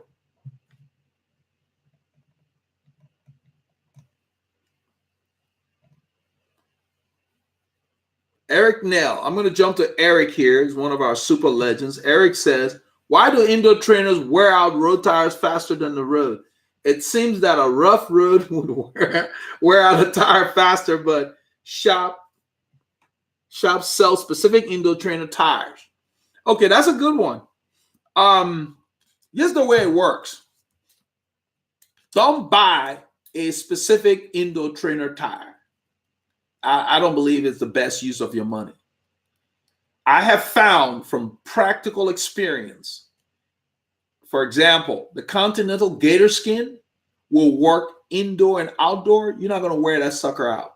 The compound they use, hard. Okay, I use the Continental Gator Skin on my trainer for that very reason, and I can just take the bike off the trainer and go ride on the road. Yeah, it's not the softest or most pliable tire out there, but it works great on trainers and on the road. In fact, those are the tires that Phillip, that came for the Fit McGlattery, that's what he had on his bike because it was having a lot of flats with the glass.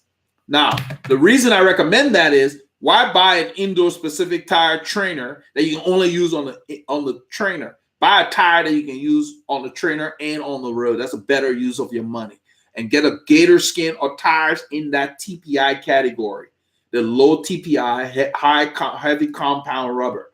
That's why they don't wear. The reason indoor trainers will wear out tires that are designed for competition. They have tires with high TPI. I will not use my Victoria Evos on the indoor trainer. It will tear up the cotton on that tire because the indoor trainers are just too hard and they get hot, Eric. The road, there's no heat on the road that is on the tire constantly because the tire is moving when you're out there and you're hitting different surfaces. On the indoor trainer, it's sitting in one spot and that gets hot as you ride more. And it depends on the kind of trainer you have as well. So my Super Magneto Pro does not wear tires that much. Other trainers might. Other trainers have a lot of magnetic resistance and so forth. So, there's so much variability. That's the reason the bike shop will say, get an indoor trainer tire. So that solves your problem for wear. But with the Gator Skin, you can use it in or out. The indoor tire is just for the trainers. So that's the way to go. They wear differently depending on the brand you have. I don't know what brand of trainer you have, but you're finding that it's wearing, then get the harder compound tire and use that on the trainer. Don't use your nicer tires for your group rides on the trainer. That will solve that problem. Noel Pagan. Hey, Noel just came in here. Let's see here. Jerome, I hope I pronounced that name correctly. Jerome Miserman. He said, your explanation of bike fit is super. I have done them all and more. I can ride for 3 hours and more on my tax trainer. Super thanks. You're welcome, Jerome. What I have found though, with the video explanation you're referring to as the free videos on the channel, what has happened is that the way you measure the saddle height is important. The way you measure your inseam is important. You need to make sure that's very accurate, and you need to make sure when you measure the saddle height is accurate. If you don't do it right, it's been coming in kind of low.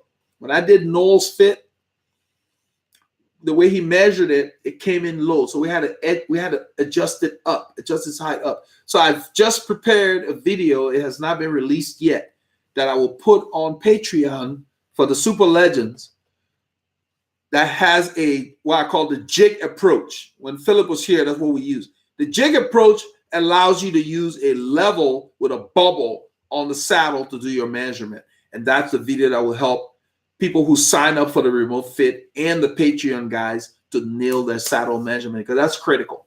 It's critical in your comfort. And then making sure that saddle is straight is really critical in your comfort. So, yeah. Oh, Robert said he'll email after. Yeah, that's fine, Robert. You can send it now. Just whenever works for you. I've got my email pulled up here. I'll get to it. But yeah, just email me. I don't want you to have to buy it on the site and pay for shipping. You're right here. Robert's my neighbor in Tomball, Texas. I'm working on my southern drawl. Tomball, Texas. That's a cool area there. We used to go out and do the park, Spring Creek Park out there.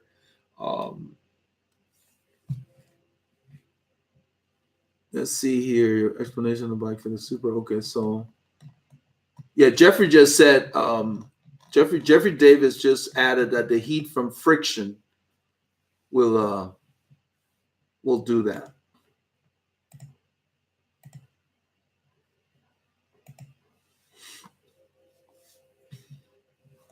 So let's see here.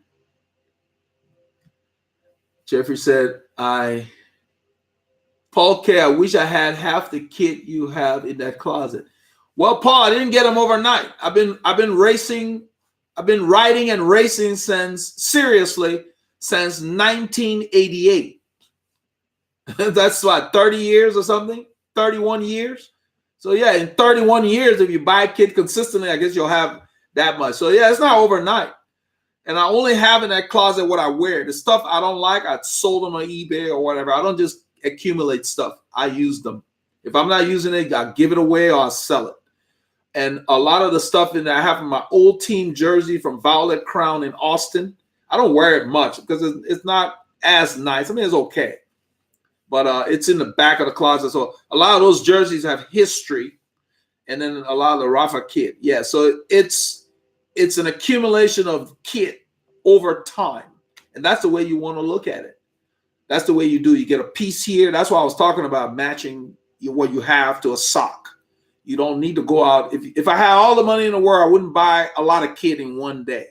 No. It's more fun to have some kind of story behind it or history. You know, all those kits mean something. And so, especially some of the Rafa kit I'm going to use for the videos, like the Felice Gimondi jersey. I'm going to do a history video.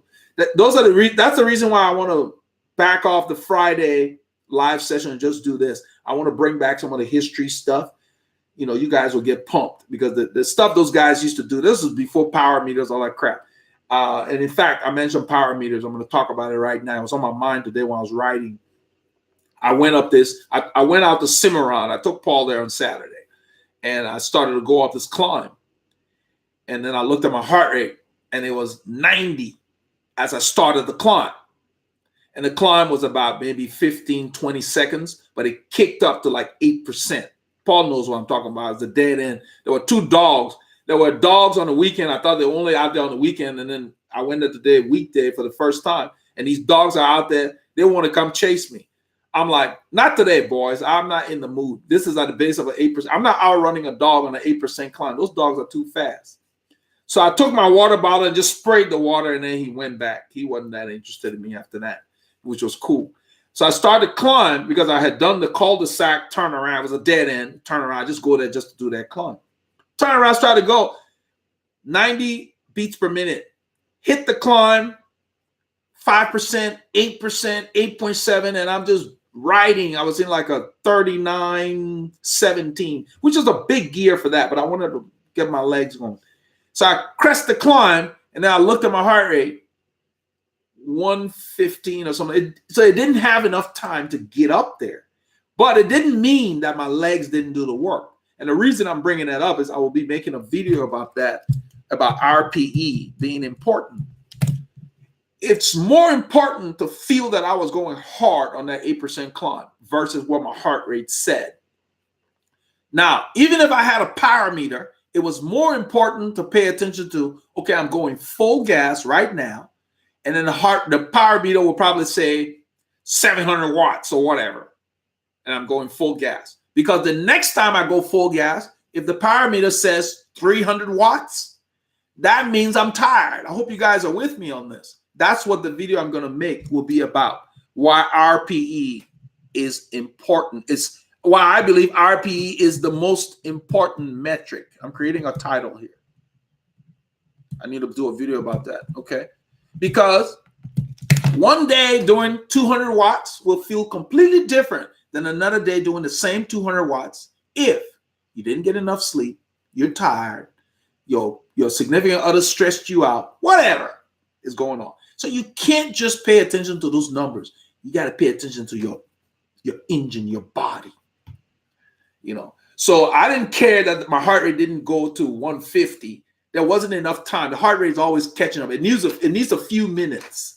So it doesn't matter. So it's always important. Like when I'm doing a group ride and I'm narrating and saying that I'm working at a pace I can sustain. That's what's important, because the heart rate will catch up later, especially in the group ride. I was there long enough at the front. My heart rate eventually got up to like 150 something or whatever. But when I initially started, I was already doing that effort. That's the benefit in that situation for a power meter, where the power meter says, this second you're doing 300 watts. It doesn't wait. It doesn't need time like the heart rate to catch up. The reason the heart rate has to catch up is because you have increased the effort, and then the heart rate says, oh, I need to beat faster now to get nutrients to your muscles. It doesn't change what you're doing. So you can't really depend on these gadgets 100% all the time. It is important that you know you're going a certain effort. I hope that makes sense. You know, you're going full gas, you're going full gas. It doesn't matter what that power meter says, because if your full gas today is less than last week, you're a little tired. Something's up. You need to reevaluate. What do you got a power meter? If last week your full gas you were doing 450 watts, and then today a full gas you're only doing 300 watts, you have to reevaluate whether you've recovered or what, you know, how your training is going. That's important. And that's what I'm going to cover in there. It's just a taste of it. But I want you guys to know it's very complicated. People think, oh, I'm just going to buy a power meter and get better. No, you can buy a power meter and drive yourself into the ground if you don't listen to your body. Okay, let's move on. Let's see here. I was getting on my soapbox there. All right. Jeffrey David, I had to get used to the color palette. Totally different method versus everyday wear. Yeah, I mean, I think it's cool. I think it, you know, this thing about, you know, guys, you know, pink is for girls. I ain't got time for all that. You know, wear whatever works. I wear stuff today. I wore this because it's cloudy. I just wanted a color that would be loud. You know, that's my choice. I choose the colors based on the weather. And let's see, Anthony Tomasello. Any of you guys ever use a late 80s, early 90s Campy seat post? I'm having the hardest time getting my saddle level on it. That means it's got one bolt. I'm not laughing at you. I'm laughing because I've been there. If you look at the picture in some of my videos, the one that Merckx had, Merckx is sitting there. That's what he had. Those single bolt. It's hard to get a level because they have notches. When you loosen it, the notches are not close enough. So it's either low or it's high. Yeah. And so sometimes you have to go a little higher and just live with that, or a little lower, because the notches are not perfect. It's not moving small, like a millimeter at a time. The older seat posts, that's just the way they are. It's hard to get them level. Sometimes it's impossible because they cut grooves in there, and then they have like it's mated.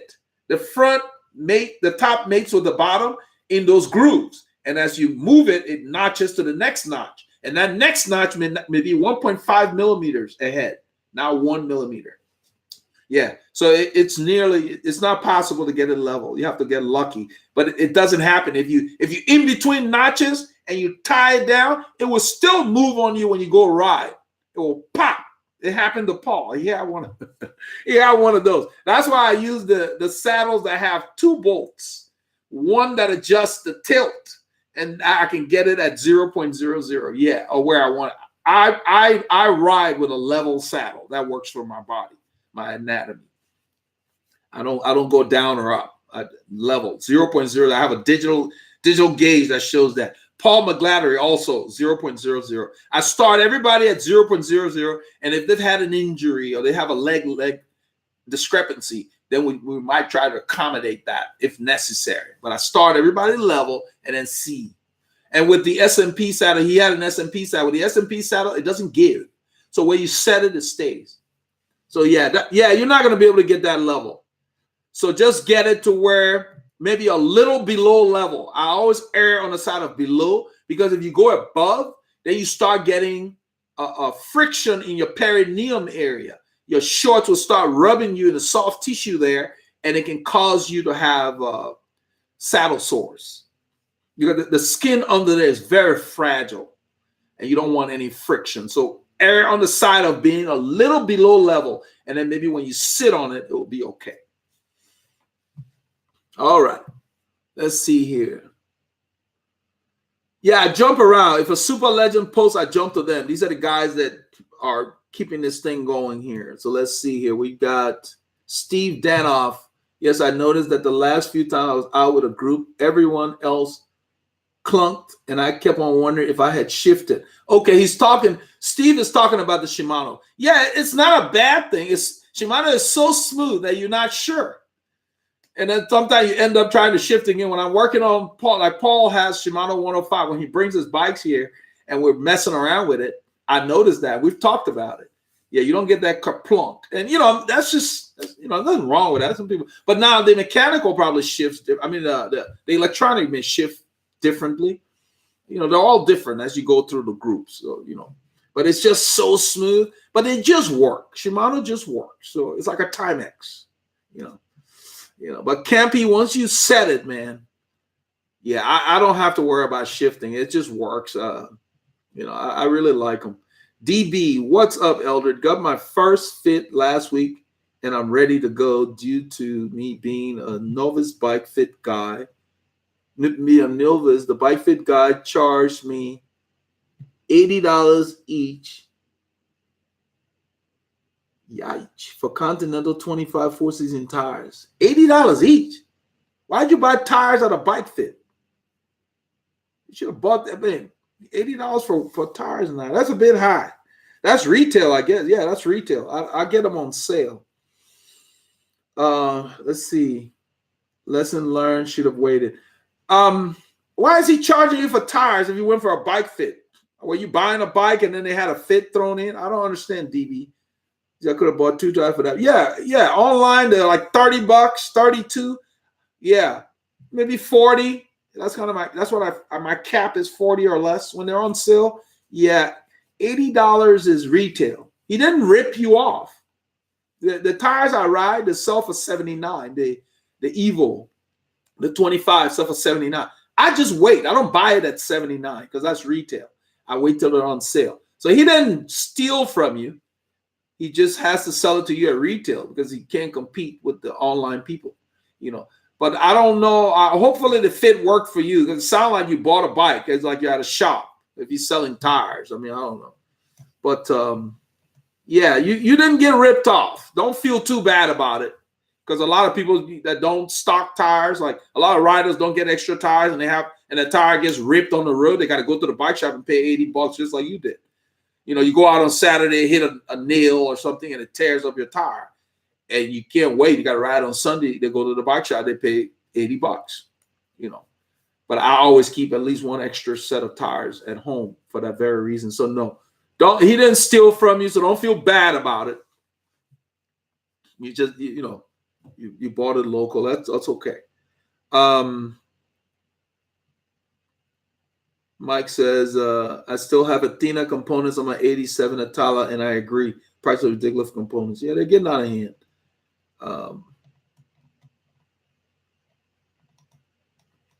So Mike Benedito, that name sounds familiar for some reason. I think he's been here before. He said, I can smell what my wife's cooking smells like. Chicken curry. That's funny. Going to get my K's and have a good day. Yeah, take care, Michael. That's cool. Let's see. This is Anja Norendal. He said, what's up? Love your YouTube channel. Keep up the good work. Thank you. Should always buy new. You take care of your stuff and sell it for more than something cheaper. Yeah, I do take care of my stuff. I just don't like to keep buying. So when I buy something, I take care of it so I can get a lot of use out of it and use the money for other stuff. So it's kind of like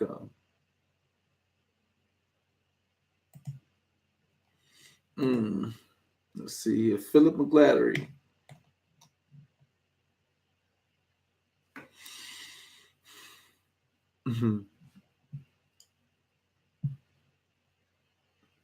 Chris said, I love how trolls leave comments. Yeah, we just block them. Well, and the thing about it is, once they're blocked, they'll never show up here again. That's what I like about YouTube. Yeah.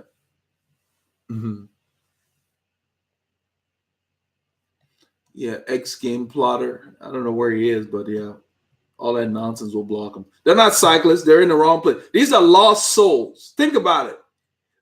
They get up and have access to the internet, and they're going where they don't need to be. They don't have a life. So pity them. If they had a life, they would be doing something constructive. They're just wasting oxygen, you know. But that's proof that we have a God. Because if we didn't have a God, they wouldn't exist. I say that all the time. Paul always laughs. You know, when we see something stupid, I say, yeah, if the devil was in charge, all the stupid people would be dead. But God has mercy. That's funny. I don't know how I got on that one. Okay, let's see here. Yeah, don't worry about them. We get to them and we block them permanently. They don't belong here. They're not part of our society. DB, I'm new to cycling. Do I need a power meter? Nobody needs a power meter, DB, new or old. No one needs a power meter. It is a nice to have, but you need to know how to use it. What you need is a bicycle. You need a bicycle with 2 wheels. That's what you need. Everything else is extra. You don't even need kit. You can just wear everyday clothes if you chose to, but the kit is so much nicer and more comfortable for cycling. I'm letting you know you don't need a power meter. It's a precise instrument. It's kind of like having a scalpel in the hand of a novice. It can do some damage. It's precise. You need to know what you're doing before you get into a power meter. You need to have a training plan. You need to know your zones, your power zones. You need to do a threshold test, and you need to know how to use a power meter if you're going to spend the money so that you can really get the most out of that tool. Just buying a power meter does nothing for you if you don't know how to train with it. So yeah, so you need to start slowly. You need a training plan. Nothing's wrong if you can afford a power meter. You want to get that, then you need a plan to go with your power meter. You need a training plan. You need a test for your power zones and all of that. So if you don't have a place to get the training from, go to veloharmony.com. We've got training plans. We've got a threshold test if you're going to train the power. And so you can have a goal and to use that tool properly. So, you're new to cycling. Right now, what you need to do, you need to ride lots. But you also need to know how to ride lots. Because you can ride and not really train and not get a workout if the conditions are a certain way.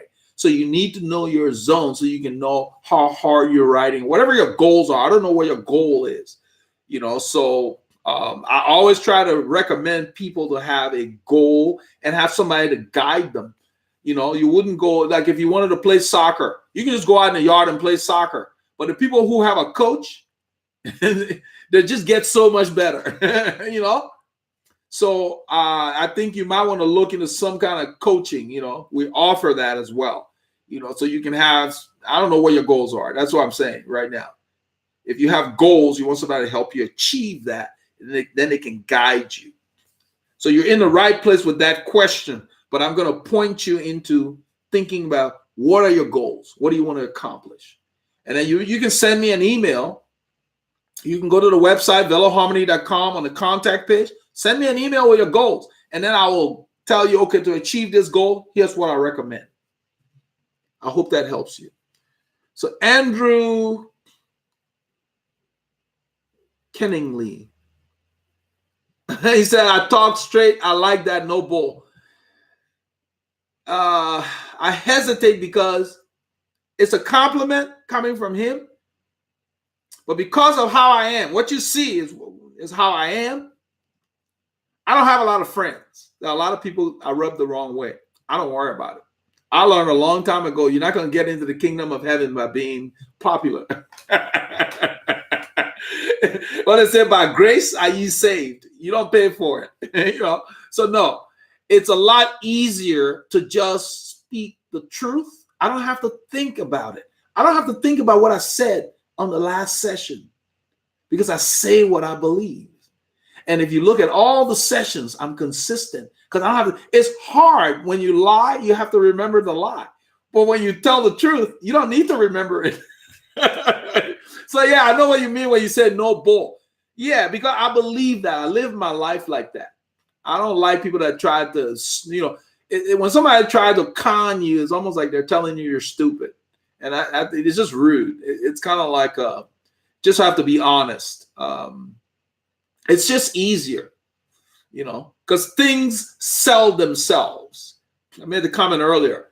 When you need something, you don't need a commercial. You go look for it. So yeah, no. And being upfront sometimes, some people can't handle it. So I don't worry about it. I'm just being myself. That's the way I was created. I'm sure there's a purpose for that. So yeah, I'm glad that you noticed that. But it does rub people the wrong way. It's going to affect the kind of sponsors we get on this channel. I don't worry about that. I want people who have products that will benefit us on this channel. And all the people that got crap, they need to not even bother approaching us. I'm never going to bring any garbage to this channel because I wouldn't buy it. It's you guys hear me talk about Rafa, you think we're sponsored by them. We're not. They make good stuff. They make it easy for you to get. Then if you crash or you tear it, they repair it. Who else does that? They don't ask you any question for as long as you own it. You put a hole in it. If they can't repair it, they give you a comparable one at 50% off. So I was like, it was a no-brainer. Every time you order from them, they send a label in the package for your return. I got so many return labels, they're just sitting in the house. A FedEx ground label, they don't expire. So anytime you need to send anything back for any purpose, it doesn't cost you money. They just take care of it. I bought stuff from La Pasión. I had a problem with one of them. I tried to send it back. They charged me a return fee. When it got there, they took it out of the money they returned. So that was it. I was like, forget it. If I'm going to try stuff, I would try Rafa stuff. It doesn't cost me any money. The other guy. So that's the way I look at stuff. If it works, yeah, I'm all for it. So if they want to compete, they need to be at that level. Rafa has raised the bar. They don't worry about, oh, you're racing. We didn't tell you to race in that. They don't care what you do with the jersey. They want you to race in it. And you crash, you tear it up, send it back. And then you guys work it out. They can't fix it. The other guys want you to lie. Oh, I wasn't racing. I was just riding on Sunday. No, they don't care. They want you to race in it, because they know. They make the stuff for that. So, yeah, that's what I like them. And the other guys need to step up. If they come close, that's great. I like ASO stuff. They're just hard to get direct. You got to go through vendors and other things. So, let's see here. Eric, you're welcome. Eric's thanking me for the answer. Chris Barron, do you have any pics of you racing back in the day, Palmer? No, I don't have any pics. I will check with the guys at Valor Crown. They may have some in Austin. We did all kinds of stuff. Back in the day, people didn't have a lot of cell phones. All that stuff wasn't that prevalent in the late 80s and early 90s, Now everybody was riding around with cell phones. I remember my first cell phone I got. It came with a car I bought. It was those flip AT&T phones. And they didn't even have anything where you could take pictures, Now the phones are more like, they're selling the phones like, oh, you can use your face to open it. And then my question is, can you call somebody with the sucker? The sales pitch for phones now is, all the gizmos as opposed to making a phone call, But believe it or not, there are some people that still want the simple phones. They're harder to find, but people still prefer that. Like right now, this is as big as I'm going to go on a phone. If they get any bigger than this, I don't want it. Because this stuff barely fits in my jersey pockets, those security pockets and stuff, and the pouch, all of that. Yeah, this 6+ that I see people walking around is huge. I'm like, besides, go get a computer. You have a phone that big. So no, I don't have any pics. I wish I did, but I will look for some. There weren't too many. We were at these obscure races in these little towns. Let's see. Anthony said it's driving me nuts. I think the notches where it's supposed to sit level, I have worn a little. Okay, yeah. Just find one. You want to get it to anchor, because if you don't, it will slip on you even after you tighten it. Yeah, that's the thing about the older stuff, the classic stuff. It's a headache. Okay. Tupo Velo Orange. It was too long. Okay, but you can cut it. Anthony, you can cut that post if you've got a blade like a saw. I've cut the seat post before. If it's too long, you can cut it down. Just mark it. If you've got something to clamp, I've got a tool that you clamp so the blade doesn't dance. But if you've got a vise or something, you can cut those seat posts. Because the older frames won't let you go too far down. Based on that, even my Colnago, I can't put a very long seat post in there because of the design. They have those little ridges in the seat tube. You can only go down so far. So I had to cut the FSA that you see on there. But I have a blade and stuff that I use to cut stems, and I just cut the seat post. Yeah, nose it down. If you're going to go with that one, nose it down just one notch below level and tie it down. And you shouldn't notice that big a difference.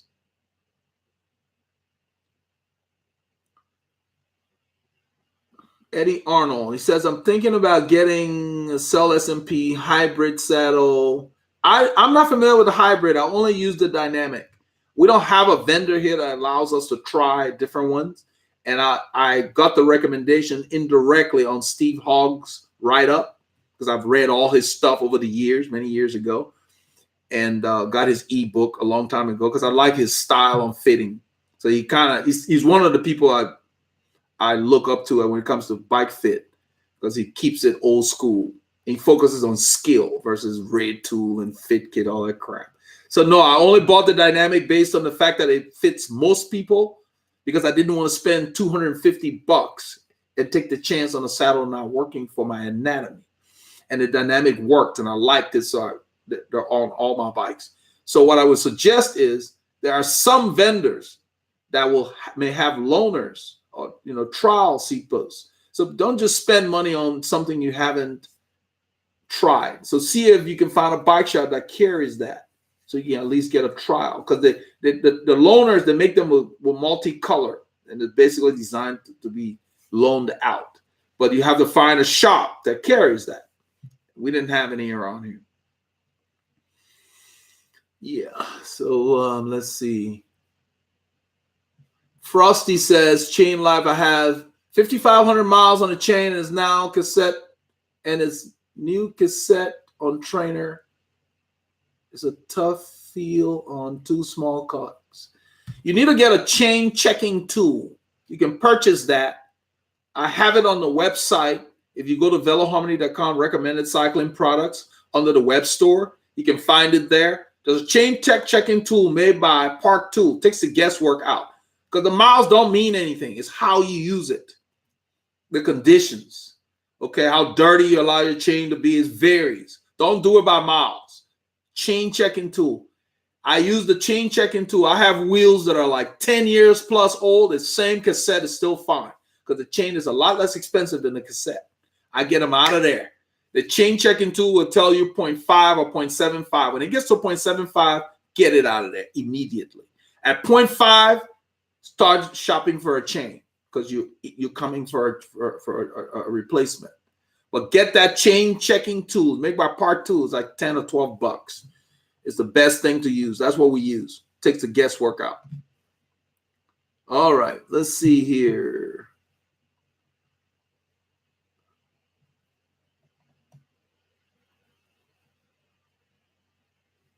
Chris Barron, great channel, by the way. How do I contribute on the channel or via your website? You have options. On the channel, you'll have to go to the channel page and click on Patreon if you want to become a patron. That's a monthly thing. If you want to do a one-time thing, just go to the website. Go to veloharmony.com. You will see the donate button on the sides, or you can go into the web store and you will see a donate button in there and have donation options. So it's pretty easy that way. Or you can go to patreon.com/veloharmony. The reason why I like to recommend Patreon to people like you is that you're not just contributing. There are rewards for the levels you pick. We offer services, some of them for free, like bike fits and all that kind of stuff. And we offer discounts on an ongoing basis. So check out patreon.com/veloharmony. See the tiers there. See if that's what you want to consider. If you go to the channel page, there will be a button for Patreon. If you click on that, it will take you there. Or you can just use the link, patreon.com/veloharmony. Let's see here. I think the link is, because that way you get a reward. I didn't want people to just contribute. Some people don't want a reward, and that's okay. But I just wanted to give back. And then we have these drawings every month for patrons of the month, where we're giving gear, quality cycling gear. Christopher Roxbury won the initial drawing.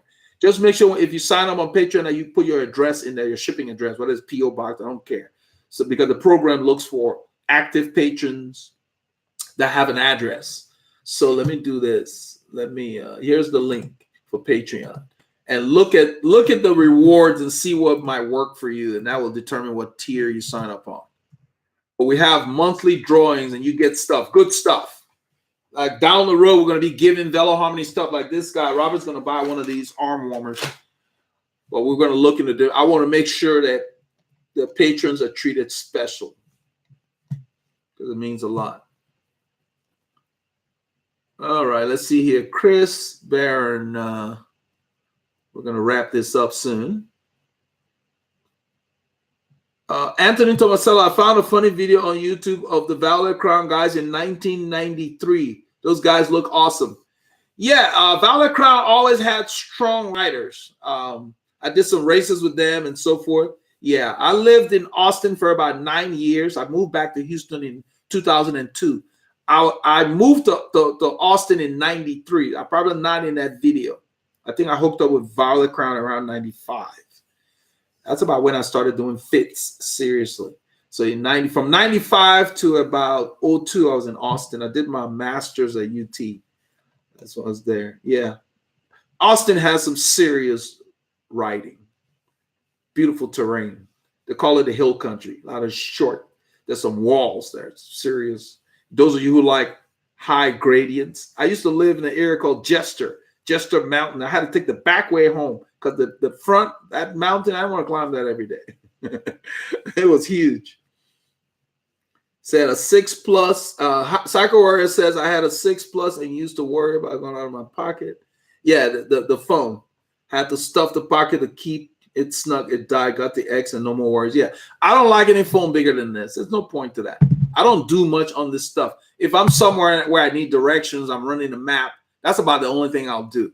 I don't need the phone. I much rather sit. I've got a 27-inch Apple screen that I'm using here. And I got another one. I don't know what the model, Asus.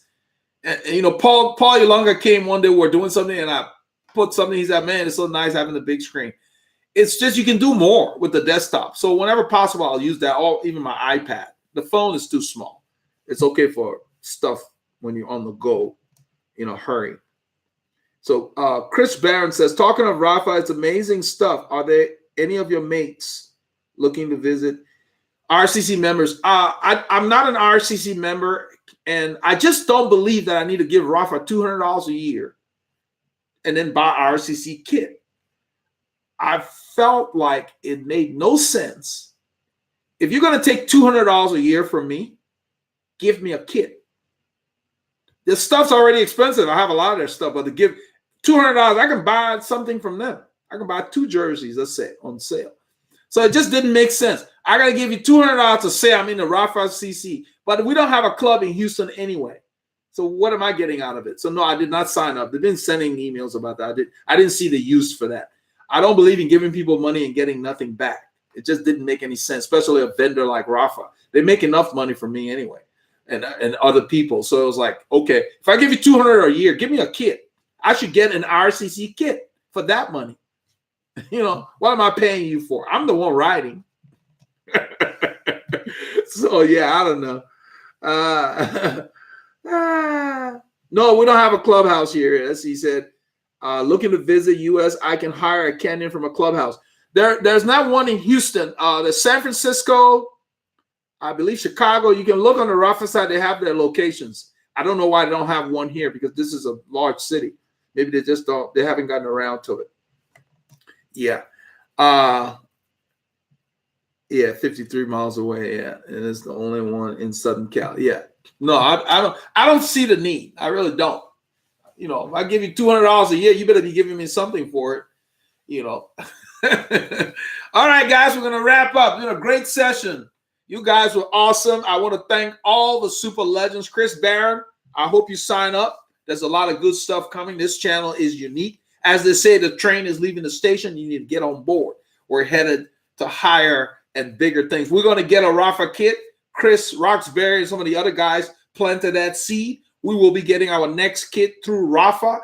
And the way we're going to do it is once I've already registered Veloharmony as interested in the custom program. So once they give me the rules, I will set it up on the website so people can pre-order per your size, and we'll make sure you get your size that will make it for you. It will be unique. I will look into hopefully getting our names on the side if it's not exorbitantly expensive.